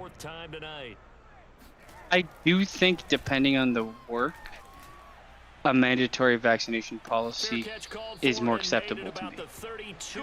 If you work with nothing but immune compromised or the elderly, I can see where people, like relatives of the elderly, would be like, I only want vaccinated staff helping my family because it, in theory, would protect them. I can see that, but I don't like the idea. Like, we have Doug Ford, who's our prime minister here, runs the province of Ontario, has fired one of his team because they didn't get vaccinated. And I'm like, his job doesn't necessarily require that. Like, he's not dealing with immunocompromised or anything like that. And I don't think that's fair, but whatever. Colorado State University is threatening to cancel the internet of every one of their students that refuses to get vaccinated. Ryan, first of all, what's up, baby boy? I love you. Second, I kind of have questions when it comes to young kids and vaccinations, just because their bodies are changing so frequently. Exactly. I worry because I don't trust the government, because I know, working for them, they don't know what the fuck they're doing. So, and on that, and I will say this: anybody under the age of 12 cannot get the vaccination. They're pushing for it, though. They're pushing for it, but as of right now, it hasn't tested very well. I don't think they should do it. I mean, the problem is a lot of under 12, the needs of like under 12 kids are like group settings, and they're kids and they're not smart enough to not like understand how to not be dirty as fuck. Right. I don't know. But kids can always spread blues and shit. I say the parents, however, as the school, give the parents that do not want to vaccinate their children a waiver to sign saying the school holds no liability if their child gets sick. I think it's more spreading. Like, I can see infighting between parents. Like, how did you allow this to happen?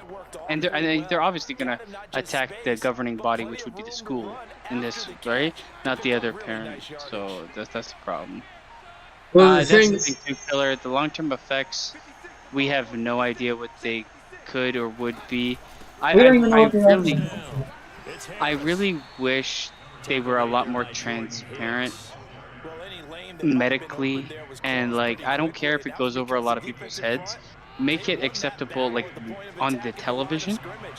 Tell people this might be like a lot of jargon you don't understand, but we're going to try to explain why we believe the vaccine is as safe as it is, not only for the time being, but for long term. They don't do that. It's just take this. I hate that.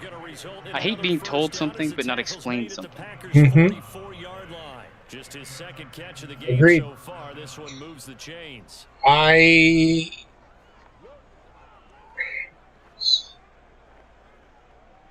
about vaccine. I'm talking about Oh, vaccine. so the school district that I Packer territory now. Here's 1st and 10. grew up At the in, 44-yard line. they had a secret fucking meeting. Oh, shit. And now Here we another go. turnover as this one's intercepted. Picked up by Michael O.J. Moody. They had a secret meeting and fucking put together a list of things that you need to do to go back to school without having a valid school board meeting about it and letting the parents have a say-so, or from hearing, and this is undermining the parents in my eyes. Like, I want to have a say. If I want, my child will get her booster shots. My child will get vaccinated. For the vaccines that we know, like polio and measles and things, an unchanging virus that's been the same forever, that once you're vaccinated, your immunity is solid. We've got years upon years of understanding that it's safe to do these things. But like COVID-19 is not similar to polio or anything like that. It's similar to the flu, changes constantly. And what you might be vaccinated for, if I get a COVID vaccine today, in a year, COVID might be changed enough that I have no protection at all. Exactly like the flu. Exactly. It's like what we've basically introduced to the world is a stronger version of the flu. That's, in my opinion, here to stay. Yeah, just like the flu. Yeah, but stronger. Oh, I hear you. Yeah. Decent field position and throwing that pick six. We'll see how they attack this run. For the anti-vaccine, and I'm talking about the ones that are decades old, and we know everything there is to know about these vaccines, are just fucking morons. They argue that they use live baby fetuses in these fucking vaccines. It's like, no. There's obviously going to be some really stupid people saying really stupid things. In the end, for me, it's like, I feel like everybody should have the choice to get the vaccine or not. And I wish the world didn't focus so much on the division between the vaxxed and non-vaxxed. And I wish they didn't normalize it being something you ask somebody there. It shouldn't be. You shouldn't be able to. In what world would I come up to somebody and ask them anything medically right off the bat and expect a response? For the most part here, it's illegal. It's part of HIPAA law. Yeah, but people don't give a shit. No. And frankly, that's going to be a tough one to explain when they get together and watch the game. The way it's going, I mean, they had the right call, we're going to end up had the out route. He's got to know where the first like down you use sticks in Europe. Yet he steps Yeah, out it honestly, it's almost a sure thing here. It's And like, okay, that's when you're going to have to get rid of I hate law, that. and in that case, you can violate everything. Can't get rid of it. You can't. You can't force somebody to say yes, I'm vaccinated.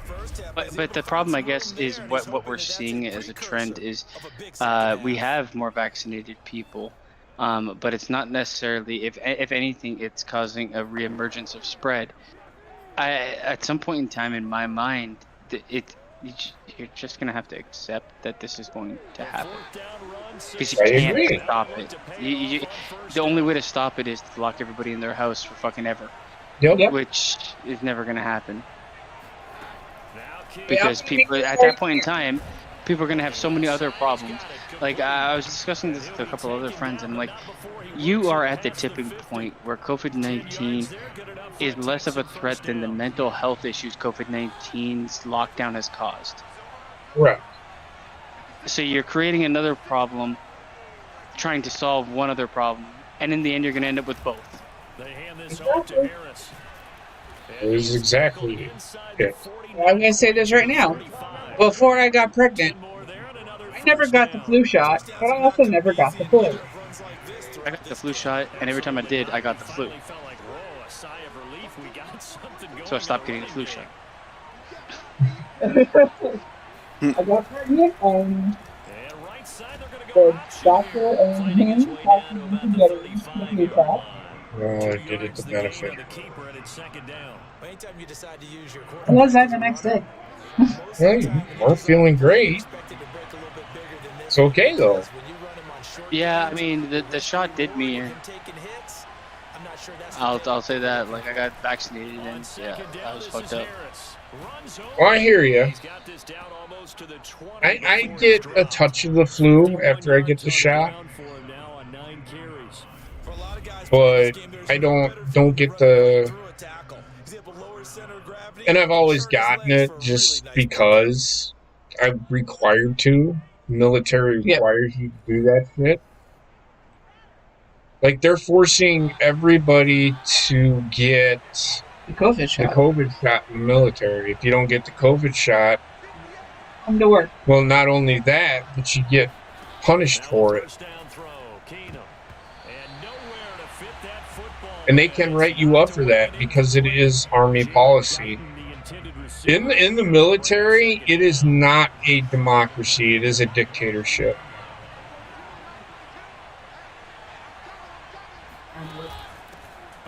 The country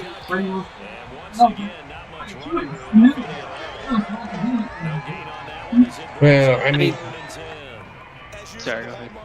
Oh, what do you mean by that? I'm sorry, Heather. What do you mean by that? The people that instantly started lining up for these COVID vaccines because they were told, oh, it's the safest thing. Instead of But who said it was the safest thing on the planet? Joe Biden? No. All the fucking mainstream media. Well, of course they did. Which is my point. And that is my point as well. Half of this country is brainwashed by mainstream media into believing that what they say is the truth and is always the truth. Half? I'm going like 87%. I'm talking just here in America. Oh, here in Canada for sure. I'd say in America it's higher than half though, for sure. Oh, yeah. Like, the media controls everybody's mind to an extent. Some people a lot less, but some people like are just fucking force-fed their mind through the fucking TV. So Alpha was saying, the more they try to force it on us, the more they show us what they're really about. That's taking our freedom and making a shift to communism. I wouldn't say like the old, like what Russians we recognize communism. as the old definition of communism. Maybe like a pseudo new version, because what I see is more like mob mentality, and if you're not with us, you're pretty much. Well, it's because they learned from Hitler. They watched Hitler throughout history, and then they figured out, okay, so if we do it this way instead of this way, it'll work better. But it's not so much like control to the point of like communism's values for like how to financially distribute wealth. Because I don't think you're really going to get away from capitalism in America for a long time. There's just too much money in too many powerful people's pockets to have that ever happen.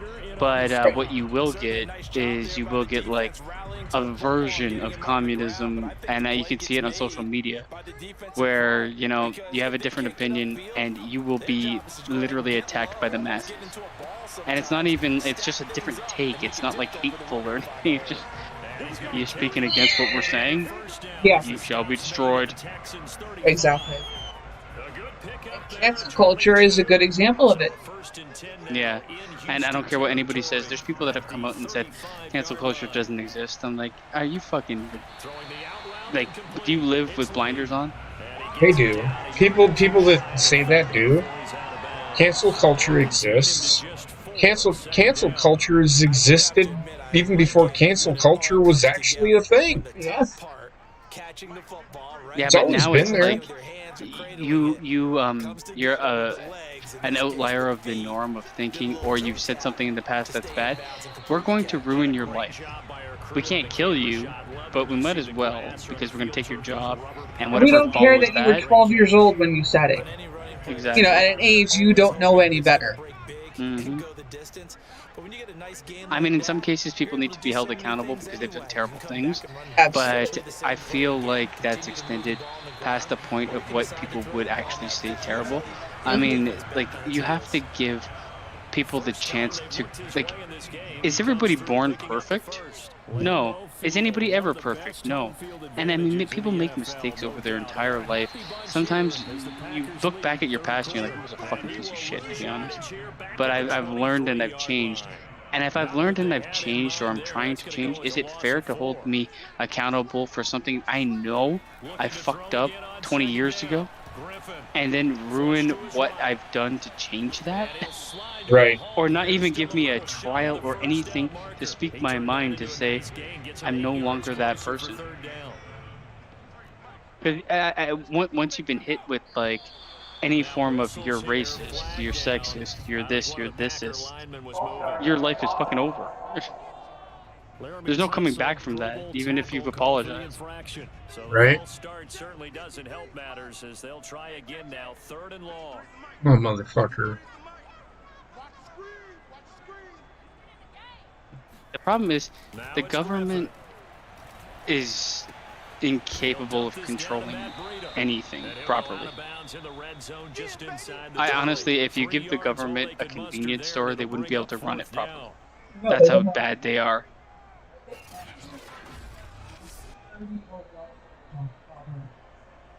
I don't know what you said. They can't run Social Security or welfare. What makes you think they're going to run a store properly? They can't run anything properly. This is why, like, a lot of people with, like, a lot of conspiracy theorists with the government having these, like, master plans with the vaccination or anything else, I'm like, nah, you are giving credit where credit is not due.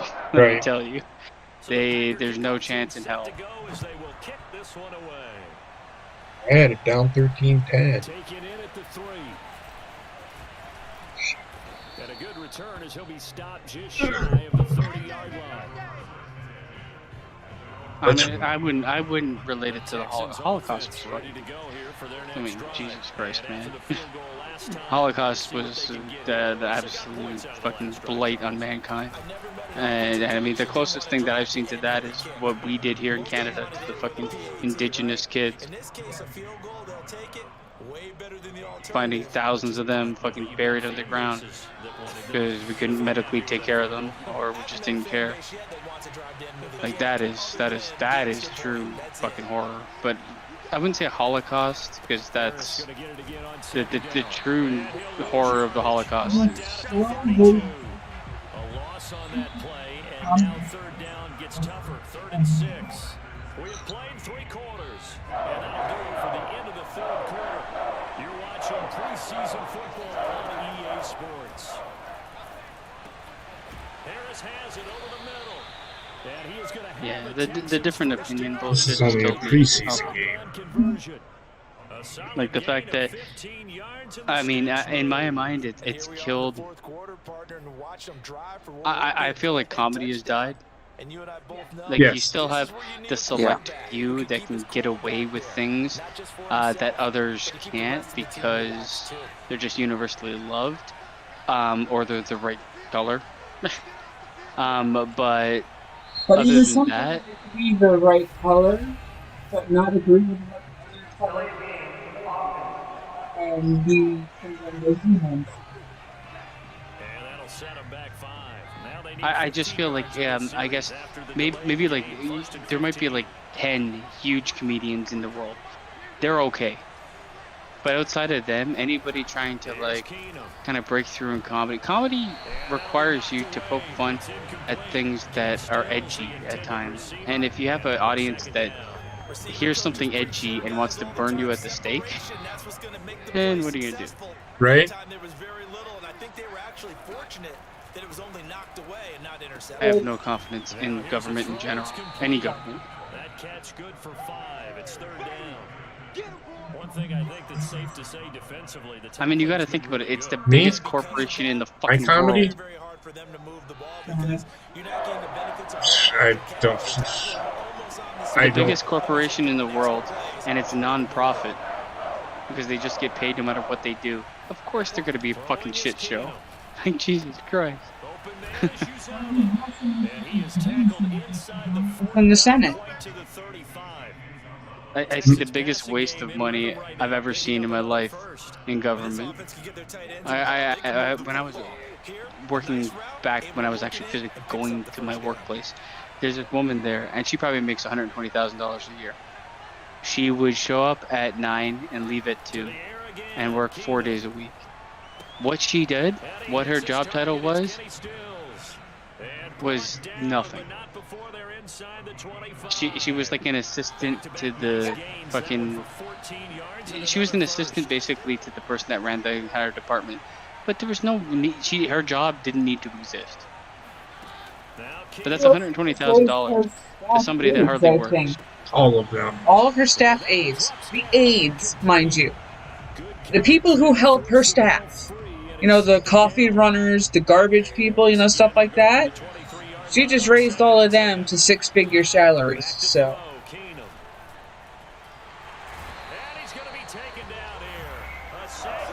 And somebody, a couple people came in here and just fucking hit the dislike. Thanks, guys. Didn't say a word in the chat, didn't say anything. Just like, yeah, because they're pussies. You know, they're entitled. There's an up, there's a down button. Do whatever you want. Thanks for being here, Ryan. It's good that you're hanging out. I mean, we normally don't talk like this shit, but you know. Well, you brought up cancel culture toxicity. We live in a world where if you don't like a certain cut of a movie, you're pretty much looked down upon. Do you sort of what? If you don't like a certain cut of a movie, if you're not willing to go out and like badger people to get what somebody else wants made, then you look down upon. Especially those like YouTube movie reviewers. You see the they're like not in YouTube, just movie reviewers in general. Like once you see one review, you might as well not watch anything else because they all have the same fucking opinion. Because they literally can't say if the majority likes something, then they have to like it too. Yeah. Like I watched the new Suicide Squad movie, right? Mm-hmm. It was better than the first, because the first was fucking absolutely one of the worst movies I've ever seen. But I would never call it a good movie, in my opinion. I mean, it was okay. It was fodder. Right? It was like a Fast and Furious movie. For me, yeah. Right, and those movies are mediocre at best. But there's the people out there, best DC movie ever made, best this and this. And it's like, and then you look at the reviews and they're like, oh, it's just one joke after the other. Like, I'm gonna say 50%, and I'm generous, of the jokes that they made in that movie actually hit. The others kind of just lost themselves along the way. Oh, did come. Oh, maybe. When it comes time for the games to count. And now before the ball changes hands, they're going to take a look at this just to make sure that they have the right. I'm hearing unicorn on the field. And is the video convincing enough to overturn it? A lot of factors here. Remember, you also need clear possession of football afterwards. This is a tough. But yeah, you know what? Like I don't know, Trek. I know you love movies, and I know you work with them too. I am personally fucking fatigued with the movie industry because you either get, I feel like you roll the dice and the dice is either one or two. You either get a fucking Marvel movie or you get a Star Wars or Disney inspired some other nostalgia fucking rehash. Like there's no other types of movies anymore. Following the fumble recovery, yeah, I know what you're saying. Like there's nothing else being made. I mean, even the movies that aren't fucking superhero movies kind of turn into superhero movies.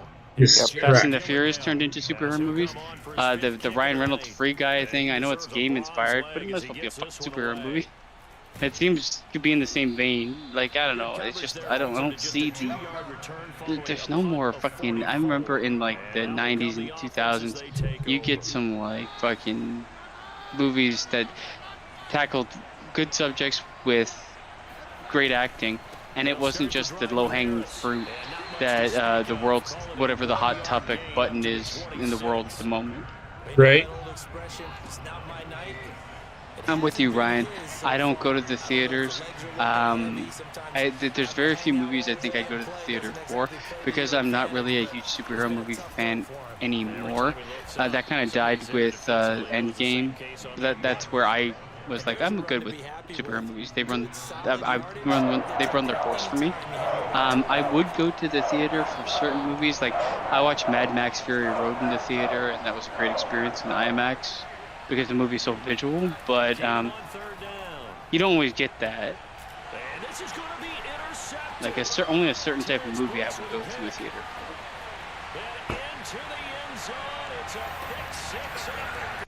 Yeah, Harsh Truth, what's up, baby? I mean, I know you guys review movies a lot on your channels, and I know you guys went to the theater too to watch a lot of it. What did you think of the Suicide Squad? I thought it was I haven't seen it, but no, the Harsh Truth is in the chat. They do a lot of like reviews and they go to the theater together to watch stuff. So I was wondering what he thought of it because I know he went to watch it. I'm wondering what they thought of it. I thought it was fun. I thought there was fun to it, but I also thought it was overhyped. If that makes sense. Plus, trailers kind of released way too much of that shit. Shit, you want to see a movie that the trailers released too much for? Look at that old movie that just came out. They pretty much spilled the entire movie in the trailer. I vowed never to watch an M. Night Shyamalan movie again. Dude, he's a prick. I don't care if I don't care. Okay, I'm gonna say this. I don't care if the guy is a prick. If he puts out good movies, I'm gonna watch him. He doesn't. I'm not saying he does. I'm just saying. I know Trek. You think he's a prick, but if he's a prick, all of them are fucking pricks. Yeah.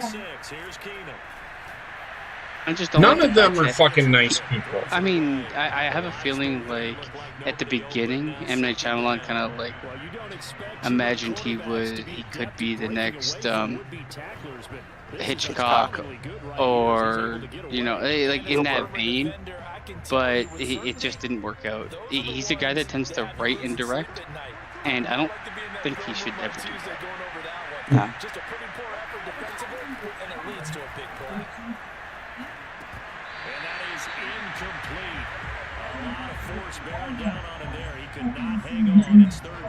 Or the shit stuff for the actual premiere of the movie. It's like, it's backwards, people. Well, no, what they do is they put the fucking trailer out that doesn't even have anything to do with the fucking movie. I mean, nowadays, the trailer tends to just be the movie in 2 minutes. So there's no point in watching the movie. Okay, so I like the thing is, when I originally watched it, Frank, I liked it okay. I liked it a lot better than the first one for sure, because there's a lot more love to it, and it's absurd and it's crazy. If it was the only one that existed, I probably would have given it a higher rating. But it's because there's another one before it, and it kind of goes over the same. I don't know. If the first one didn't exist, I'd like this one a lot more. But I don't know. I think I'd give the movie like 6 out of 10. Oh if I had God. to rate it on that kind of scale, I'd probably go with the 6 out of 10. Some of the humor hit, some of it didn't. I like John Cena in the movie. I thought he was the standout. It tried to like. It was too fucking long. It had no reason to be over 2 hours long. Yeah, it's like 2.5 hours. Yeah, and there's literally no reason for that. So, But I also feel like it laid on the trope that's existed in the Marvel universe forever. I mean, the most people's favorite character was fucking the Shark. But King Shark, yeah. King Shark is Groot. He's any other fucking animated brain dead character that's not 100% there. Like it's been done before. A lot of people love it. I thought it was still fun, but I like seeing like polls of like characters. That was their favorite. I liked Idris Elba in the movie and John Cena. I thought they had good chemistry.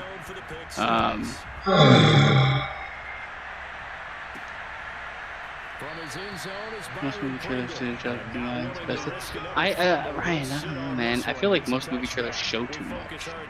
Yeah, they either show too much or they don't, or they just like leave people confused. I don't think they should have shown the big fucking starfish. And there's no reason to do that. But they did it. Oh my god! No pass fucking interference? Jesus fucking Christ, man!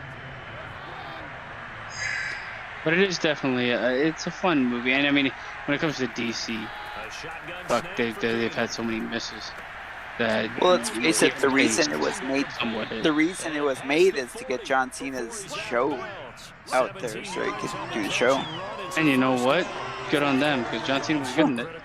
Oh yeah, I mean that's fine. That's what movies should do. Is like open the door for stuff like that. But I mean, that's like you said, it's too long. Could they have cut like 20 minutes of it? It's 1,000 times better than the first one. I will say, and I know people. Bobbitt's one of them that likes the first one. I can't wrap my head around that. First one was fucking ass blood. But I mean, the first one was like Phantom Menace wasn't bad.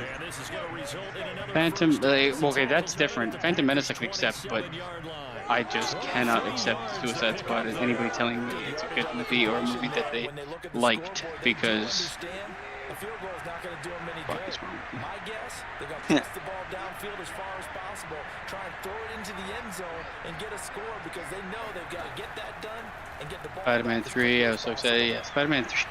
Spider-Man 3, and you know what? A lot of superhero movies didn't learn from the era that was Spider-Man 3 of putting too many villains in the movie and having very little focus.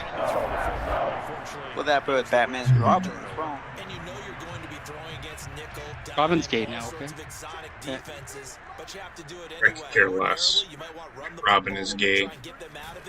I love how people tried to blame the director of Spider-Man 3 for all that stuff, but Sony was the one who told them to put all the crap in there. He didn't want to, and they're like, don't be selfish. I'm like, the guy made you $1 billion with the first release. You're telling him not to be selfish. The only reason that they fucking did it is just to fucking appease the goddamn fucking LGBTQ community. It's the only reason they fucking did it. For Robin being gay, yeah. And the thing is, you'd think the comic book world would understand that appeasing the LGBTQ community has netted them a loss in money. Because, I mean, first of all, you're already, like, cutting off half the viewership by making it a talking point that he has to be gay. And making it a selling point. Yeah. People are usually turned off by that shit. It's like, I don't care if the guy's gay. Why do I care what the fuck? Why do I care who Robin's fucking sticking his dick in? I don't. Nor should I ever. Like, Batman's storyline is, it has never really been about, at least in the movies, who he's fucking. Yeah, there's been like sexual tension between him and like Catwoman and fucking whoever else, but still. It's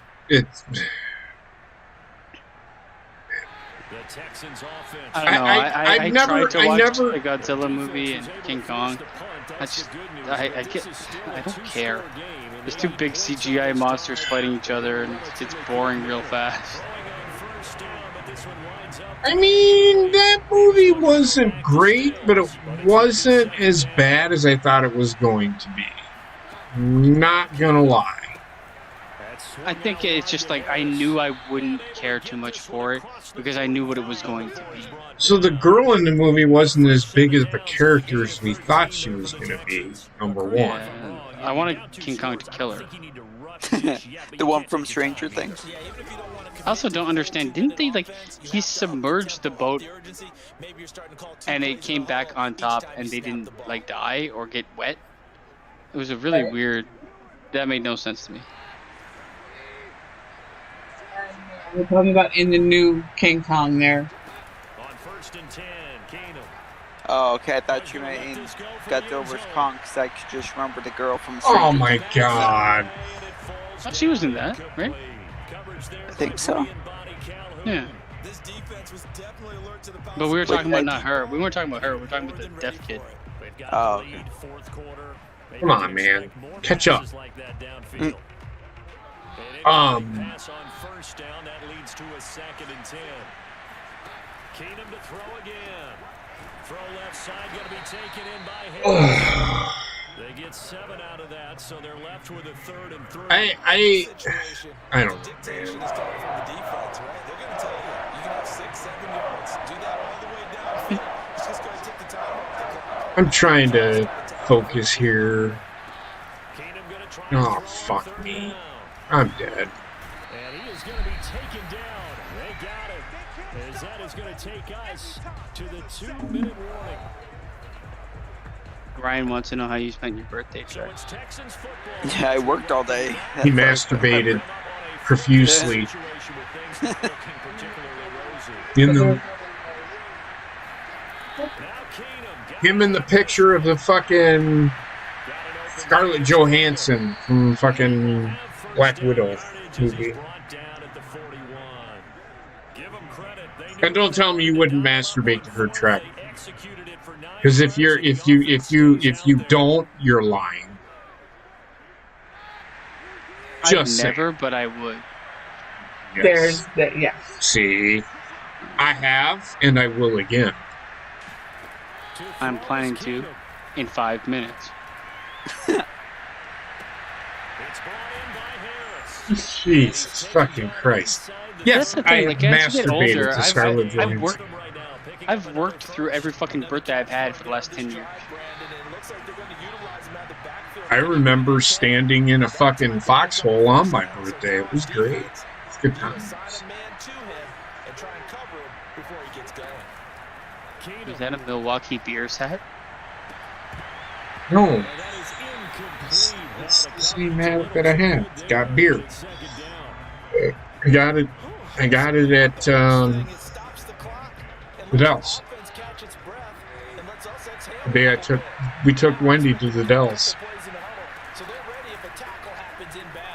The Dells. It's a place up north in Wisconsin. Well, What it's are the nation's. the Dells? It's a town. It's actually Wisconsin Dells is a town. So they just call it the Dells. So what?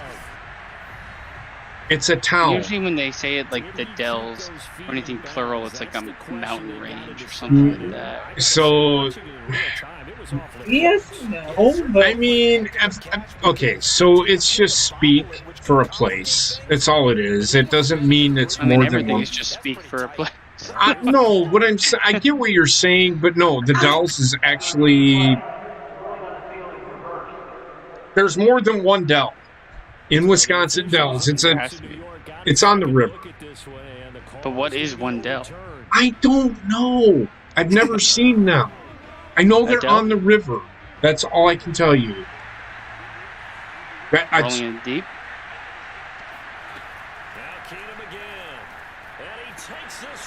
Scarlett Johansson may be an attention seeker, but at least she's hot as fuck. I mean, she's a celebrity.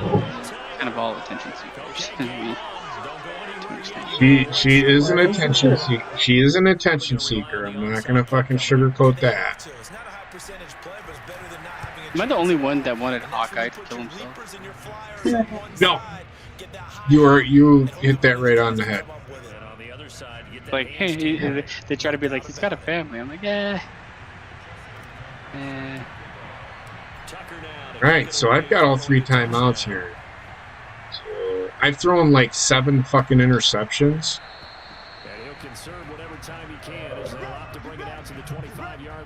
Oh, you're gonna lose. Oh, probably. I didn't realize what was happening. Not much reason to use him at this point, as this one is all but over. Basketball was great. I didn't get the reference. I've seen it a couple times, but I've seen it a few times. It was good. And he'll be up Oh my God, South Park, the creators like signs a monstrous Yes! contract. 14 movies, and it's like 5 more seasons or something like that. It's like 6 more seasons, 14 movies, 2 of them That's this year. It's $1 like billion good or God. something. They had $900 million What are you contract. talking about? The creators of South Park signed some sort of $900 million contract to make for content. Plus. I think it's content for gaming, television, and movies. Yep. And apparently they're building a real Casa Bonita. Yep, they bought the rights to it, yeah. And that came out of nowhere because I honestly thought like they were just like kind of going out of it or moving on, because it seemed like South Park, though I feel like South Park is solid. The show has always been, it had its dips, but now it's solid and they're a bit more adult oriented, like to an older audience because they're older. But I felt like they were just kind of like going through the motions, teetering away. I don't know. It came out of nowhere to me, and I was like, "What the fuck? $900 million?" And that comes on the heels. That comes on the heels of the Star Trek guys getting a big contract for Paramount Plus too, because they're going to do a bunch of spin-offs. Because that's their lucrative cash cow. Star Trek? I mean, does anybody of the new Star Trek shows? Does anybody want to watch any? Well, apparently the new one, Strange New Worlds, it's supposed to be like more like the original series. They're saying that's supposed to be one of the best ones. All I know is one of them stars the girl from The Walking Dead, and all she does is cry. Yeah, I think that's Discovery. Discover our emotions, Trek. Well, like we said, that the South Park guys got freaking $1 billion, and they're doing 14 movies, 2 of which are supposed to be by the end of the year. I'm like, the last one came out in '99. It's like they haven't done anything since for movies, so I'm like, they're getting paid a shitload of money to do a lot more now. Like, I was surprised by the amount of money and just it existing from out of nowhere. But whatever. I mean, they're super popular. South Park is one of those things that can seemingly last through cancel culture. Because they've said some fucked up shit. I'm not gonna lie. They had Macho Man Randy Savage as the first transgender athlete. What? Yeah, he wasn't Macho Man, but it was like a man that turned into a woman that was basically Macho Man. It was, you were just supposed to know it was them. Really interesting. I never watched Picard, but it seemed weird to me to go in that direction with Star Trek, because Star Trek was like a bit more like accessible family wise, and they did have its like themes, but Picard was like rated R. Just dropping F-bombs and shit. Like, right? No, that was Discovery. Picard wasn't as bad. Discovery was not that. Picard Discovery was that. dropping F-bombs. No, Discovery was the fucking bullshit show with that girl. Picard was the HBO show. A lot. Maybe I'm wrong. I don't know. Fuck. So my offensive scheme is a West Coast power run, and my defensive scheme is a Tampa 2, which is a 4-3 type defense, a zone defense. I'm firing Ed Green. Yes. And I'm firing Albert Torres. Yes. Fire everyone. Fire David Cully too. Fuck that guy. Well, I'm gonna. Family Guy has tamed down, and they even came out and said they would tame down. Yeah. Which, but Family Guy has also been like a show that had its run, and in my mind is hacked comedy. Yeah. So they don't even tell a story anymore. It's like, hey guys, welcome to the bar. This is almost like the time when I went to fucking. Like, what the fuck? And it's some random, like, almost the time when I got fucking drafted in World War II. It's like, okay, what? It's like the time when Stewie said his first word is a cuss word when he's been talking for like 6 years. Yeah, it's not even, it's hack writing. Insert joke here. We'll actually stop the show to do that, yeah. He even said so. He said that South Park got on him about that, said they're all manatee jokes. It's like a tank where the manatees pick out the jokes. And even Seth It's- MacFarlane's yeah, like, it's- yeah, that was a that's- manatee joke. That was hilarious. There is Dude, never that, going to like- be a show that will top South Park in androgynous. The only show that could have done it would have been Robot Chicken. Yeah, I mean, I like variations of, animated humor. So like, South Park to me, it takes the takes the cake for fucking I'm crude firing humor. his dumb ass too. All right. I fell off of South Park after it got boring to me. The thing is, South Park got boring early in its run because it relied on like stupid humor. But as time went on, they got pretty fucking topical with shit, Yeah. and it's pretty hilarious. All right. And they also There we relate go. a lot more to the adults in the show than the kids. And they deal with, like because they make this show literally a week before it airs, like the Yep. episode, it can be on anything as topical as you want. So they have killed it in the past. They don't necessarily take a side, which is good, but they do fucking poke some fun, which is great. They Caitlyn can't- Jenner running over that guy was great. That came back to bite them though. They have to do it week advance because they tried to do it a few days advance. It came back to bite them when they had a blackout and lost half their shit. So Yeah, they it was funny. they cut it too close probably, but I mean I don't fuck. They did a documentary on the Comedy Central. It's like it was like the day they had a blackout wherever they were, and it was like the same day as like one of the baseball games, and the same day as like See you later, Frank. Have a good night. Hey Frank. It was like the same Later, night as one of the guys on Law and Order SVU leaving, and we were joking around. It's like, well, that's why you don't mess around with Law and Order. Well, Yeah, Law and Order. Sorry, show. Yeah. It's not. It sucks. It's terrible. It's a terrible show. USA likes Is it, that 'cause Law then and we get Order? more freaking Oh my god. reruns to Trek. do. USA, No, I'm just saying. the only difference between USA and CW is one has wrestling and the other doesn't. That's all I'm saying. No. Wrestling is fucking dying hard. CM Punk is not. He's going to move the needle at the beginning, but I can tell you right now, it'll fade. Look at Edge. How much has the needle moved for him since he's been back? How much can the needle really move? Not Because there's much. only X number of fans that are going to watch wrestling, and yeah, you might get some people that fell off that were like Right. CM Punk's my favorite that will join back up, but the problem is they fell off for a reason, and they'll fall off again. Especially since he's not going to be there all the time. And I'm okay with him not being there all the time. Oh, Yeah. nobody that watches wrestling every week watches for one person and Right. is an actual fan. They're just a fucking weirdo creep half the time. Yeah, I don't think that. I guess okay. So Ryan, I don't know. Like, I don't think wrestling has died, but I think wrestling has hit a zenith that they will never get back to.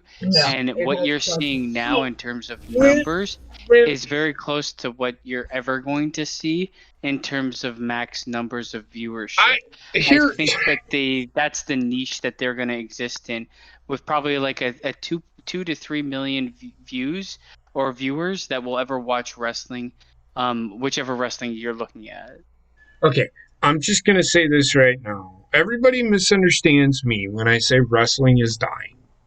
What I'm saying is there are more people leaving wrestling than going to it. The only people that care about CM Punk being back are those people that are wrestling fans. Okay. Not even that. It's just they people that wanted to fucking CM Punk, they tuned into the fucking show. You got to see CM Punk at his fucking best because the guy can cut a fucking promo. I'm not going to sit here and say he can't. but I'm not going to sit here and fucking cater to a guy who fucking literally fucking shit on the fucking fans. And then 7 years later apologizes for it? 7 years too fucking late, pal, for me. I never liked the guy from the get. He was okay. Like I said at the beginning, probably his best run was with Cena. Because they both could fucking talk, and they made me want to watch them two fight each other. That was the only reason. I don't want to see fucking CM Punk fight Darby Allin. I don't care. What is CM Punk going to bring to the table? A glass jaw? Because that's what he has.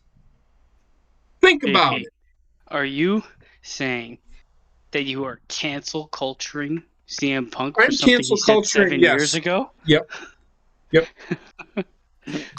No, I'm cancel culturing. I'm canceling his ass because he literally said, fuck the fans. He said that on numerous podcasts. He said, fuck the fans. Well, the one thing that I see when I see CM Punk, and it was during his promo where he's like, I'm back because of all of you. I'm like, you're back because of money. That's the only reason you're back in my mind. Mm-hmm. If it was because of the fans, you'd be back before this. Right. I mean, I'm with you. I'm with you, Ryan. I think Thunder Rosa is right up there with Charlotte. She's that good.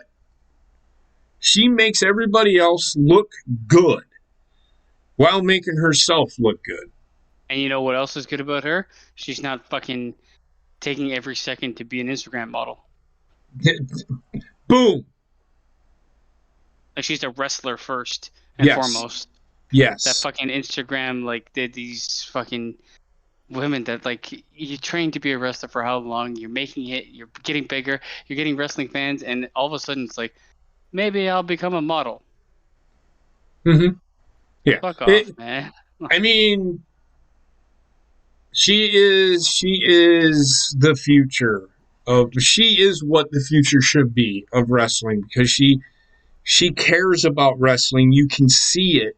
You can see she wants to make other people look better. I mean, she makes Britt Baker. Britt Baker is a fucking terrible ass wrestler. But I mean, she still is. I watched AEW tonight, and it's the first time in a long time. And I watched the last match, and I watched fucking Moxley lumber around in the ring. Everybody he fought made him look so much better than he actually is. Yep. They sold to high heaven for this dude. And I'm like, he just looks like what the fuck happened to this guy? Right. Like, yeah, I mean, if you take Moxley right now and you say, him or Roman, who would you want at the head of WWE? I mean, there's a no contest there. The guy just fucking looks like a fucking bench warmer. Agreed. People, and I do want. I know people don't understand. Wrestling is not ever. Wrestling is never going to die. It's always going to be there. But I will say this: if WWE and people saying, "Well, WWE needs to die," if WWE dies, wrestling AEW will have nothing. Yeah. Right. You get rid of WWE, and then the fan base goes from 3 million to 1 million. Yep. Mm-hmm. The AEW fan base is the true wrestling fans. Why? I don't know, because what they give me every week is not fucking wrestling. The thing I hate, and this is what I wanted to talk about actually, AEW does certain things that I personally love. I love the idea of having paid pay-per-views. Way more than I love the idea of having a fucking streaming service where you have 10,000 pay-per-views that mean nothing. 4 pay-per-views, 5 pay-per-views a year that you have to pay for, make it special. That's a great idea.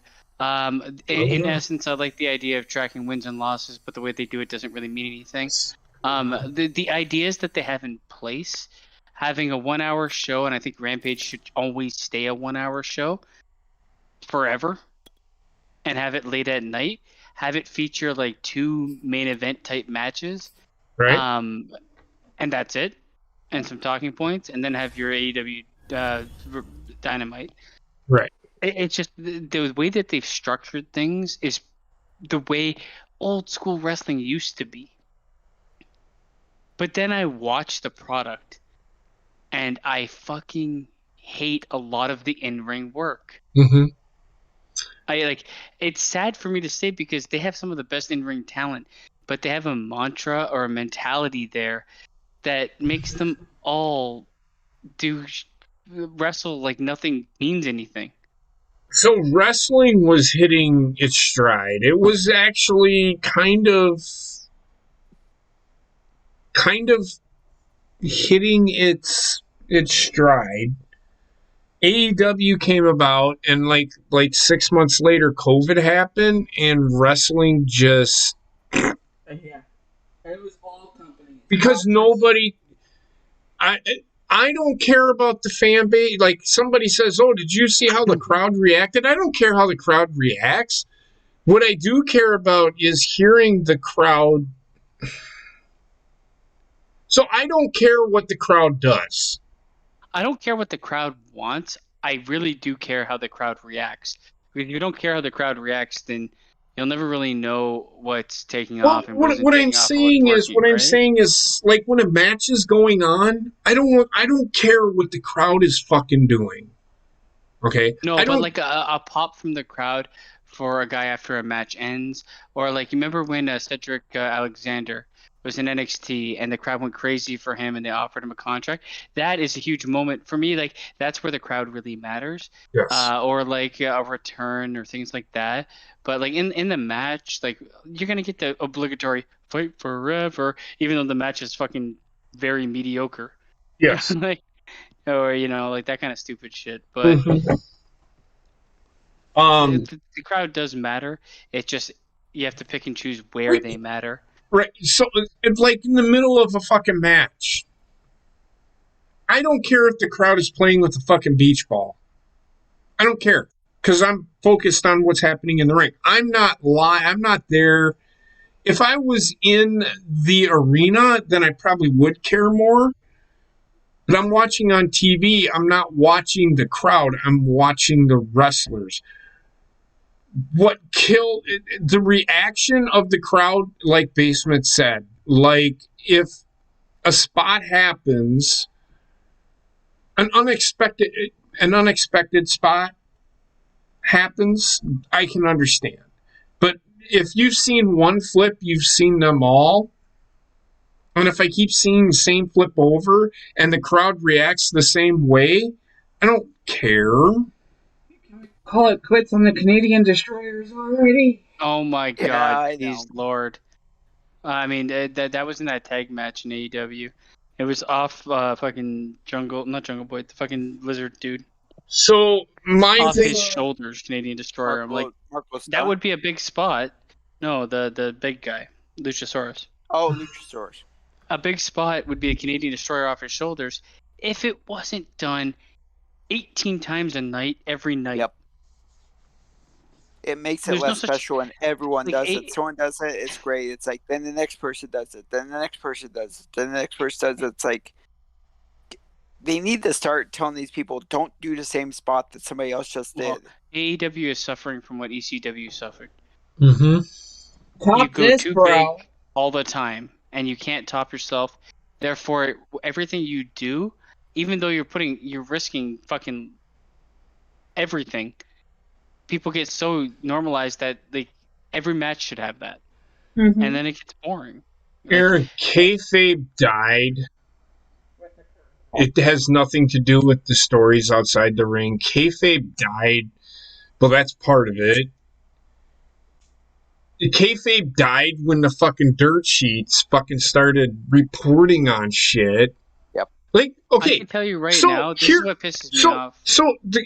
Here's where wrestling has really turned me sour, like harsh. And a prime example was tonight. Everybody reacting like, oh my God, it's CM Punk. I didn't think this was going to happen. Like, what?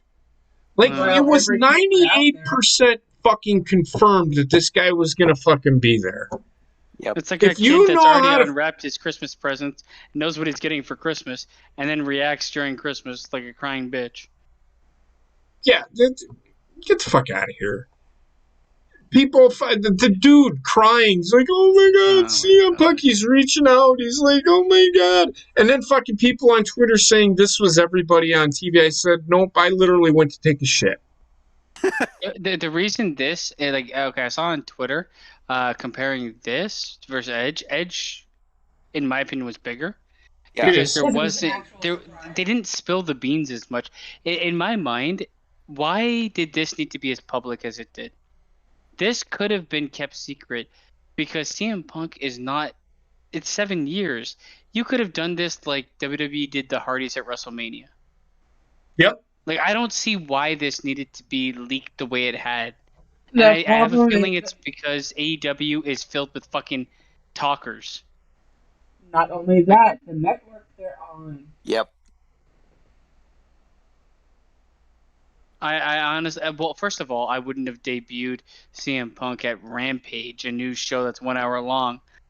It's like bringing a guy that's one of the biggest name in the business back on fucking Heat at this point. That was the only way you were going to be able to compete with SmackDown numbers. But did they? I would have kept him off air until the pay-per-view, and then I would have let the music do the talking for me. Mm-hmm. And then I let him come out and cut a promo just like he did, but with nobody knowing. There's a way to do things, and I honestly feel like speculation. You could have speculation about CM Punk, but the problem is there's speculation, and then there's CM Punk trolling, and then there's everybody like. At some point, it was basically confirmed days before this even happened. Yep. And there's a way to not do that. How do I know there's a way to not do that? Because nobody knew the Hardys were coming back at WrestleMania. Yep. Edge was 50-50.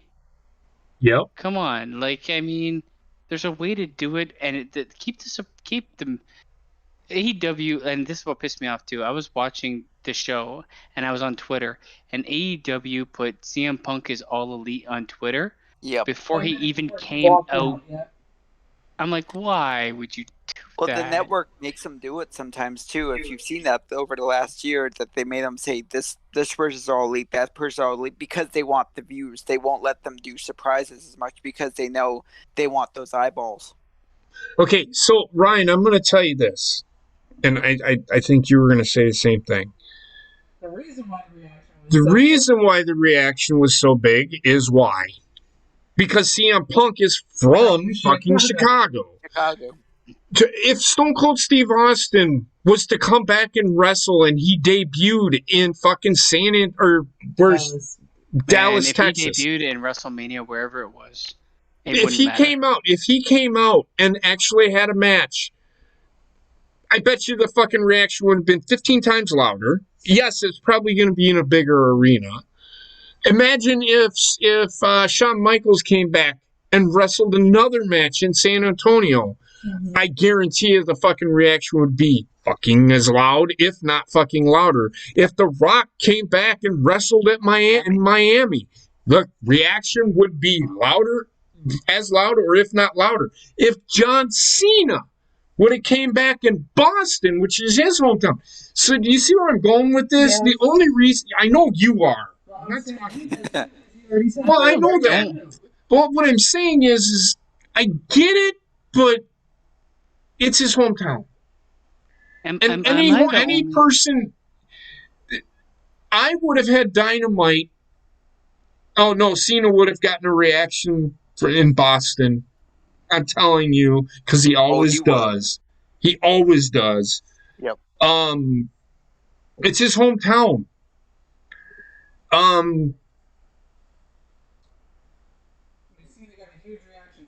Yeah, he did. He's getting a huge reaction. Why? Because absence makes the heart grow fonder. I don't care about CM Punk because fuck him. But absence makes the heart grow fonder.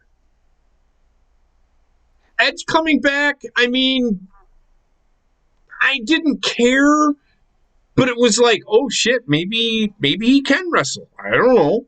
You know what? I'm Like, I'm I will not. say, of the guys that came back, Edge has got gas in the tank. Yes. Say it again. Surprisingly, Edge has got gas in the tank. Surprisingly, like Yes. he can still fucking actually he can put on a match better than half the fucking guys on the roster. Mhm. Christian Cage can still wrestle, but is he that But good? Christian Cage to me was never. Christian Cage was always mediocre wrestling wise. I never Yes. cared for his wrestling. I mean, I would have preferred.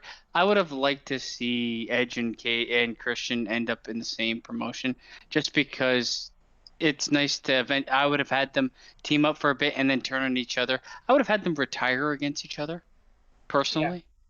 And maybe that's still in the cards. Who knows? But what Yeah. I was gonna say is with CM Punk, it's like people are blown away. Oh, he's come back. Whatever. I actually think his promo. I didn't know how much I liked it. It was so directionless, and then he decided to challenge Darby Allin. I'm like, you left with the championship at the fucking top of the fucking world to come back to challenge Darby Allin, and like your reasoning is, well, I see these young guys on the roster. How many fucking of these ancient assholes are gonna come back and be like, I'm here to put these young guys over? I'd prefer to see him come back and be like, fuck the young guys, I'm here to challenge Kenny Omega. Yeah. Like I would have preferred him to come back with some of the gravitas he had when he left, the arrogant asshole, because I was underwhelmed by him coming back and being like, I didn't really prepare anything because I didn't know how I was going to feel. And Darby Allin, the fuck? I don't really see Darby. To me, Darby Allin is a guy that couldn't exist in any other promotion. It would have been great to see Punk come back and start shitting on Cody and his arrogant ass, and Kenny Omega and the Young Bucks. That's exactly what I would have done. I would be down with that. I'd rather see, like, honestly, Punk is a natural heel. Mm-hmm. And I think he could kill it in AEW if he did come back and immediately go to that. Like, yeah, it's a return and everything, but the return was kind of like soft dick, man. I don't know. Yeah. To me, yeah. It was just too like informal. It was like, it here was I just am, whatever. Yeah, he did, and everybody's saying his return seemed like more emotional. He seemed more emotional. I didn't see any emotion from fucking CM Punk. I saw emotion when the crowd was cheering him on. You could see him well up a bit in his eyes. But did you see? I can honestly tell you the Edge when Edge came back. Edge's return to me trumps CM Punk. Yes. And you know why it trumps? Because Edge was forced to leave. Yes. CM Punk left on his fucking own because he's a crybaby back bitch because he didn't get his. That's why CM Punk left. Not because he was forced to do anything. Not because he was hurt. Because he's a crybaby back bitch who fucking... And I don't care who is a fucking CM Punk fan. I don't give a fuck. The guy's a crybaby back bitch. The one thing I don't like with CM Punk joining AEW, and what I can see is the writing on the wall, there's gonna like the subtle jabs that have always happened with AEW and WWE are going to be ramped up that much more because Punk is going to fucking take every jab he can at WWE, and it's like, why do you guys keep?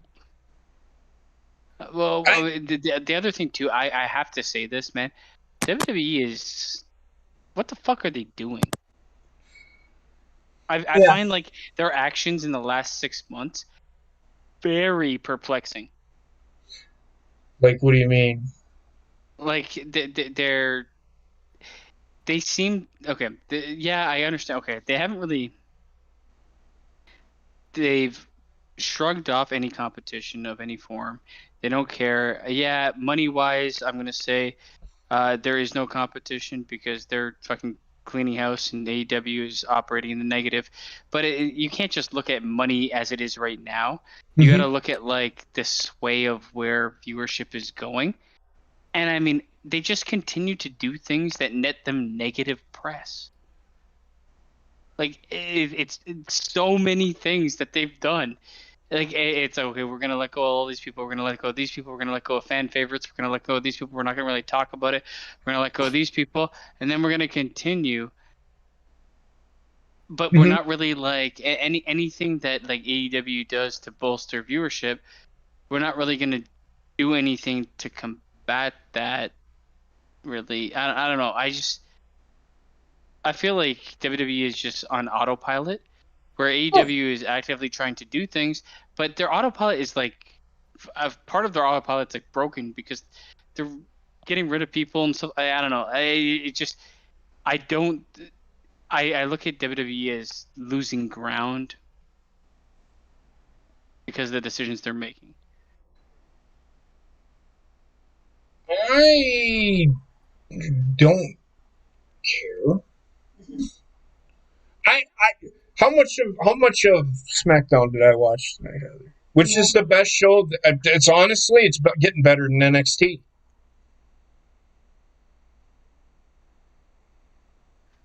I don't know. I watched the Bianca Belair shit, and then I fucking turned the channel because I don't care.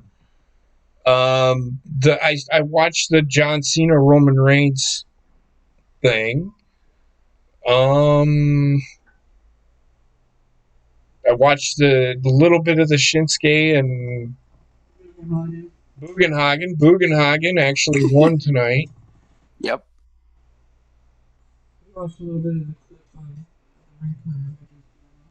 I watched, which again, I like Edge. It's the same promo every fucking. He's like CM Punk. It's the same fucking thing.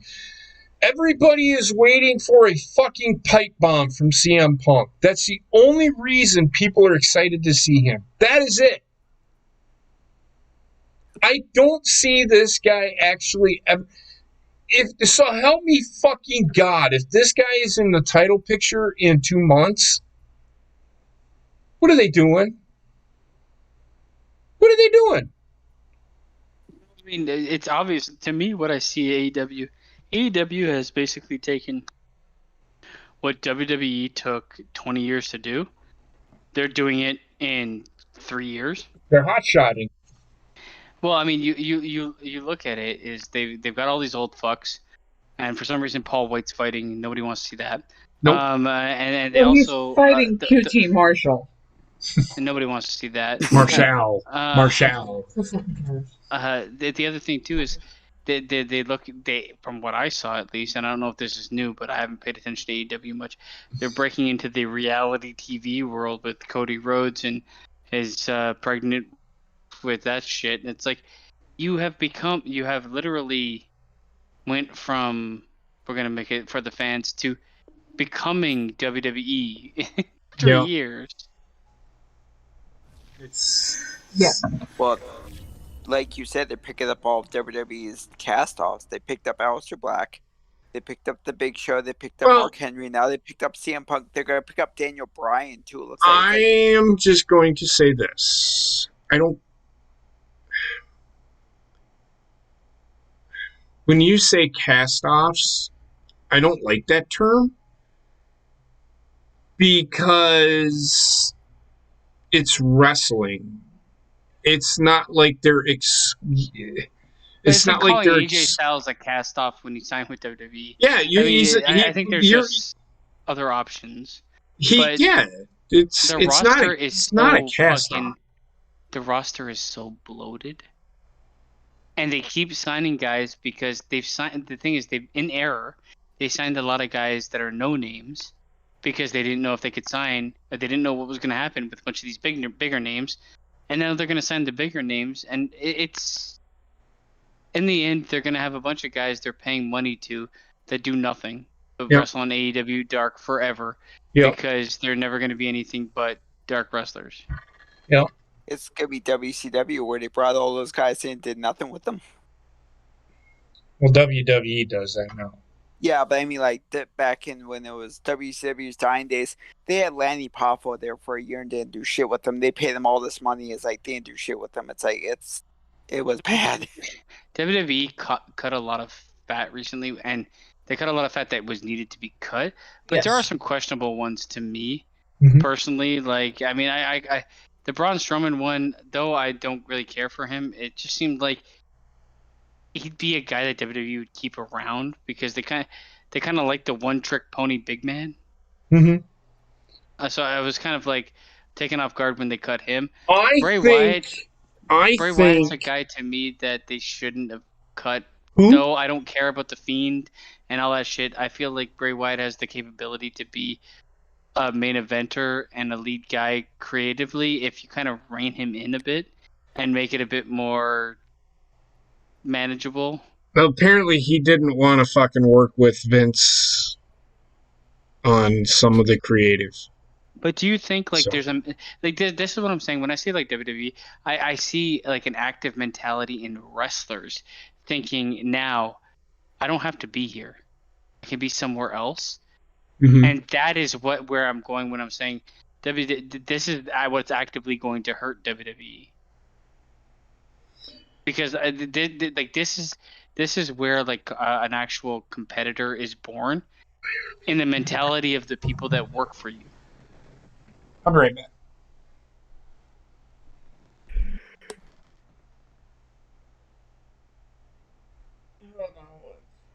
The glitch, so where the action is locked. Yeah, well now I have 15 million coins and 87 team minus. I don't know what that means.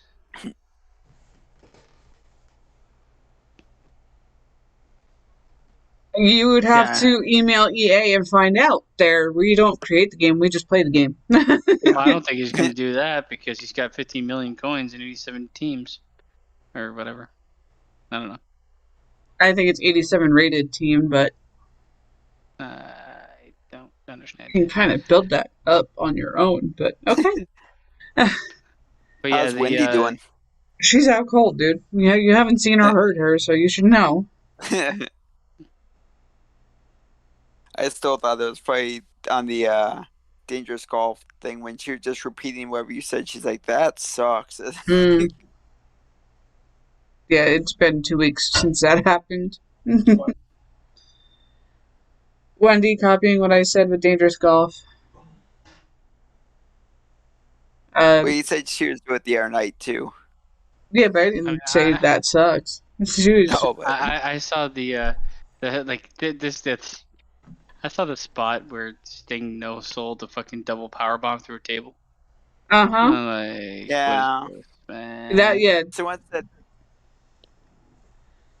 that was one of the things of he's fucking 63. He should not people are like, well, if you be know doing Sting, that. If you know Sting, he would do this. Yeah, but what the fuck? Sting is a fucking geriatric asshole. Like if I know Sting, suck my fucking dick. What am I? Do I not understand how age works? Right? It's like, well, kayfabe exists. No, it doesn't. No, it does not. It has not existed for a very long time. People fucking saying, yeah, I saw the Sting thing. Rayshawn was on with the Sting thing, and I just laughed because I'm like, whoever the guy he was like fucking arguing with was like, "Have you seen Sting wrestle in the past?" I'm like, the man is 60 years old. He got double powerbomb through tables. Are we not supposed to know how old he is? Because we do. Why is he fucking Terminator? Yeah, someone say he turned into T-1000. So here's my thing.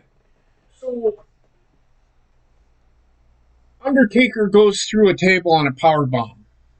Yes, he pops up. It takes him a fucking minute to fucking pop up, right? Yeah. It doesn't take him 30 nanoseconds. not 30 nanoseconds. Well, I mean, Sting got up like a fucking old man He immediately. And it was just like, what the fuck? Okay. But you don't no-sell it. You don't, especially a I mean, 63-year-old man does not no sell anything. why is Sting an enforcer? Like, No I, idea. Why is Sting even a fucking thing anymore? I saw CM Punk looks up and it's like Darby Allin with trees on his face, and beside him Yeah. is Sting standing there like a fucking robosexual. I'm like, what the fuck is this? I'm like, why is this guy here? Why is like what the fuck? Well, Flair's coming in apparently too. Oh my Yeah, god, he's Flair already wants there to eating have pussy in one the more background. match, and the people that are fucking sitting there saying, yes, one more match, you can go fuck yourselves. I do not want to see that man in his wrestling tights ever again in my fucking life. Nope. He almost died on the table like, what, 3 years Exactly. ago? I It's just like, want but they want him to have a match, right? They want him to die in the ring. It's like, then they'd be happy. I'm like, come on, guys, cut the shit. He's gonna be eating pussy in the ring. Around No, that wasn't him. He'd say it was someone else. Wasn't me that was buried. He doesn't take the train. I don't understand. Like Mark Henry is all elite. Paul White is all. Like, who wants to see? Christian Cage is I all elite. personally never wanted to see. There was a time where Paul White was wrestling every day, and I wanted to kill myself every time I saw it. So why would I want to see him at his age do anything in ring? So why is like nostalgia okay? For one company, but not for another. It doesn't make any. It's like, but they're gonna do it right. Like some There fucking is no assholes, such thing. Like Paul, they're gonna allow Paul White to go. He can really wrestle, like he can really. You watch this man stand, and his knees are buckling under the weight of his body. What is he gonna do? Tell me. He's gonna shit his pants. Oh, God. He's gonna fall off the side of the building again. Fucking stupid. Yeah.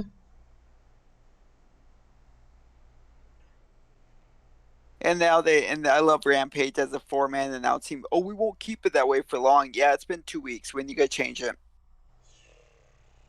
They're not going to. It's going to be 4-man forever because there's always going to be somebody that they want on that fucking stand. Mark Henry looks like that social outcast sitting on fucking commentary. He looks lost. Fucking Excalibur overpowers everybody with. I mean, he does most of the fucking talking anyway.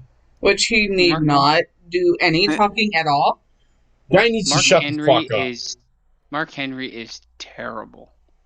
On commentary, yes. If you put him on a podcast and ask him questions, then he's good. But on commentary, well, I'm just expecting him to fucking use his knowledge. But like him talking to those guys in the back, I was like, this is so bad. You have no personality. Yeah, He's a 500-pound fucking Caleb Braxton. Oh god, Caleb Braxton. Oh, I fucking want to run her over with a train too. I just recently discovered I'm bisexual at 40 years old. Good for you, Kayla, you dumb bitch. I swear to God. Oh my god. What was why? Okay, can somebody tell me why CM Punk gave ice cream to people? He always that was does the that. shot. He always brings it up. That was one of the jabs at WWE. It's the ice cream bars. Oh, did he not get his own ice cream bar? Is that why? Nope. That's why he did that. No, okay. Okay, yeah. Cool. So CM Punk, you'll probably see an ice cream bar every time he comes out now. No. I can see AEW making an AEW ice cream bar. No, it's going to be worse than that. His action figure is going to come with its own CM Punk shaped ice cream bar. So it'll never melt. Or that's the shape the box will be in. I don't care. I mean, he's the perfect get for AEW because he fits exactly what they want to do. Throw shade constantly. And I mean, if there's a guy you want to get to throw shade at WWE, come on. He might.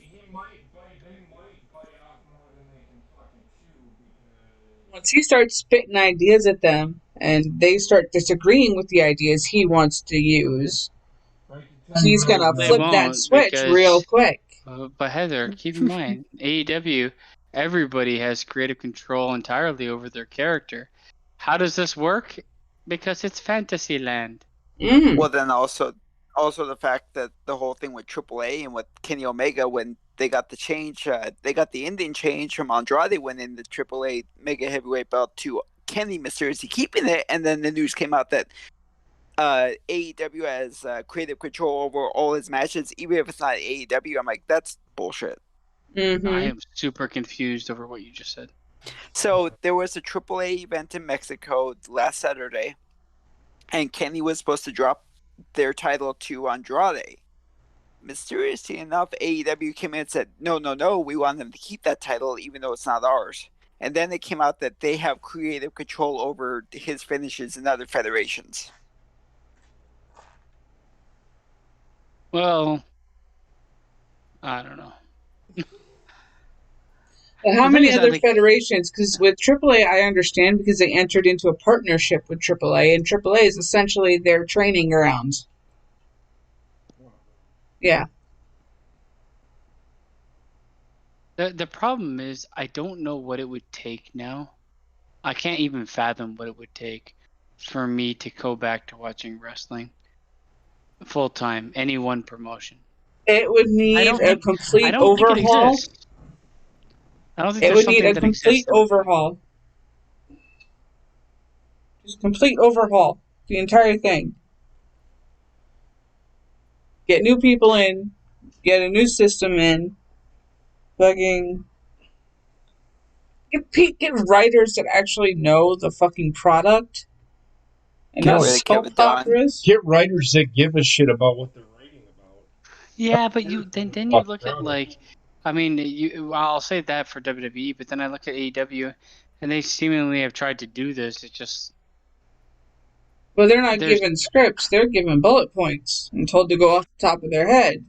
But that's what I would prefer. But then again, they don't have the roster. If the wrestler can't do it, then they need to be given a script. There's not like, I mean, you look at like one of the biggest things that's happening in wrestling, CM Punk coming back. That has not really enticed me to watch anything. I mean, here's the thing. I might watch All Out, but I can tell you right now, I ain't paying for all. Oh, God, no. There's no chance in hell I'm paying $50, $60 to watch that shit. No, it'll probably be $60 too. Yep. Yeah. What I heard, they don't even know what the plans are going to be full out because it was supposed to be Adam Page winning their title, and now that's out the window. I don't know. I don't even know what the card is. Sadly, the only card I know is Paul White versus fucking QT Marshall. Yeah. And Darby Allin versus CM Punk. Darby Allin versus CM Punk. I don't care for Darby Allin. They're saying that it might be Christian Cage versus Kenny Omega for the AEW belt. I don't care for that either. Well, he's down a belt now that he retired the World Heavyweight Championship of TNA. Well, it's going to be title for title. Kenny Omega will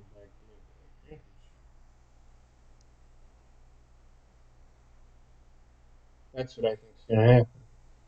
Because God now, okay, let me ask you this: if CM Punk, instead of being in AEW, if this the re-debut of him happened in WWE, I don't think I would care. No, I don't think anything would change for me. But what do you guys feel?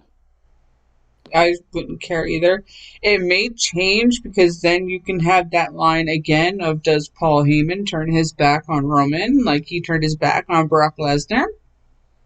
Well, I'd love to see, like, I would love, like, if it was CM Punk coming back to WWE to face John Cena at WrestleMania, I could get behind that. That would be a huge event because, I mean, that's years in the making, kind of, you know? Right. But other than that, I mean, WWE suffers from the same thing AEW does. They don't really have a lot of great talkers that exist on the actual roster that aren't fucking ancient. Mm-hmm. And I hope to go. Goldberg's got to go. When is Goldberg's last match? He's Please got fucking 2 more tell me. matches for next year. God, man, I swear to God, at some point in time, he's gonna end up fighting his kid. It wouldn't surprise me.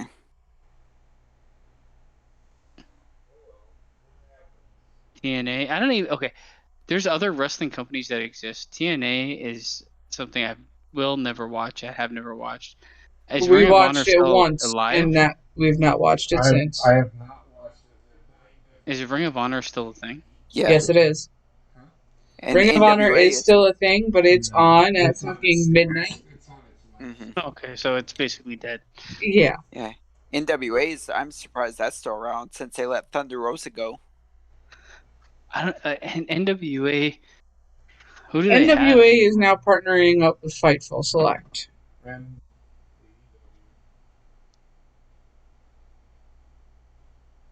they're also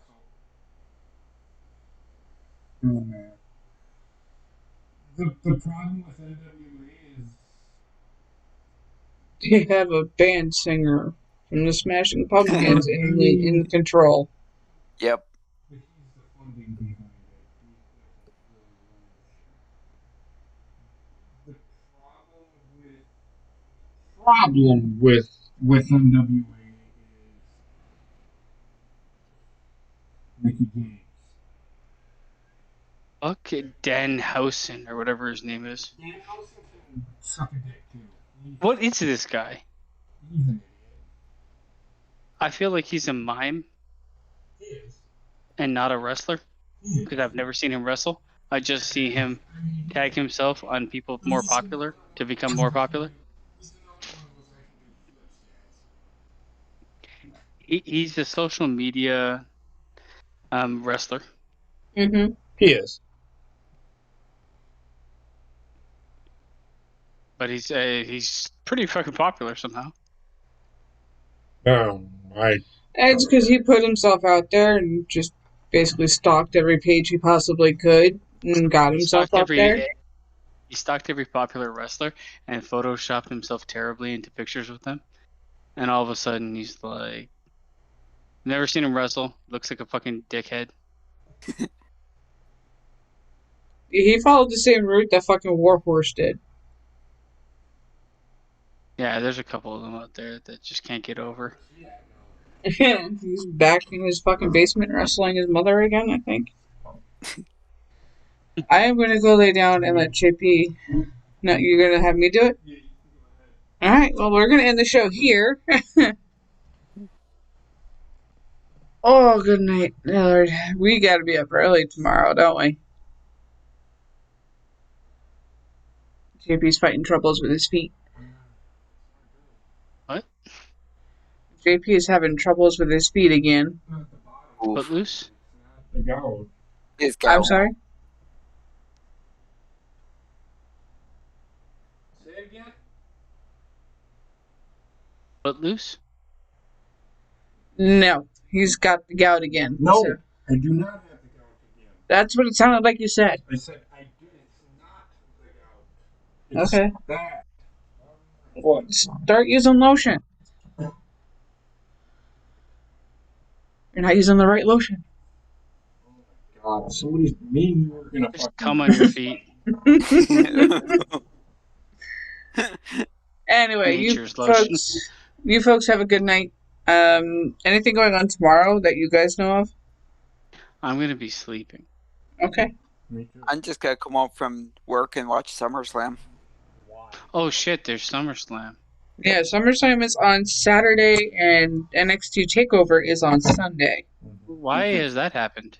Because I Vegas think it's said, they knew what was going on with CM Punk over there, so they sat there and said, okay, we're not going to have NXT be overshadowed, so we'll put that on Sunday. well, Did someone they was really saying care that about NXT? someone was saying that Seems like they Vegas do. really pushed for it, that the only way they would do it is if they made sure that it, because SummerSlam is a hard cutoff, so everybody could go to the Pacquiao fight too, because they want as many people in person there as possible, so they want people to see both.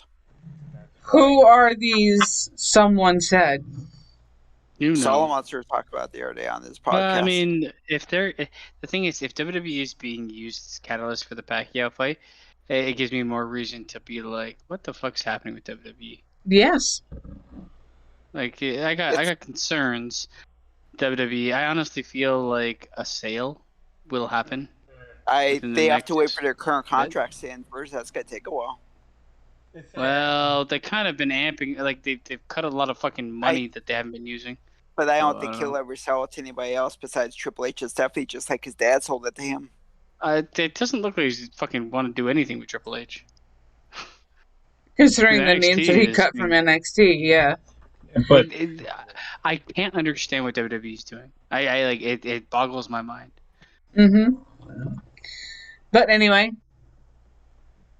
y'all enjoy your weekend, and we shall be back on Monday, whether it be with Assassin's Creed or It Takes Two. We shall find out then.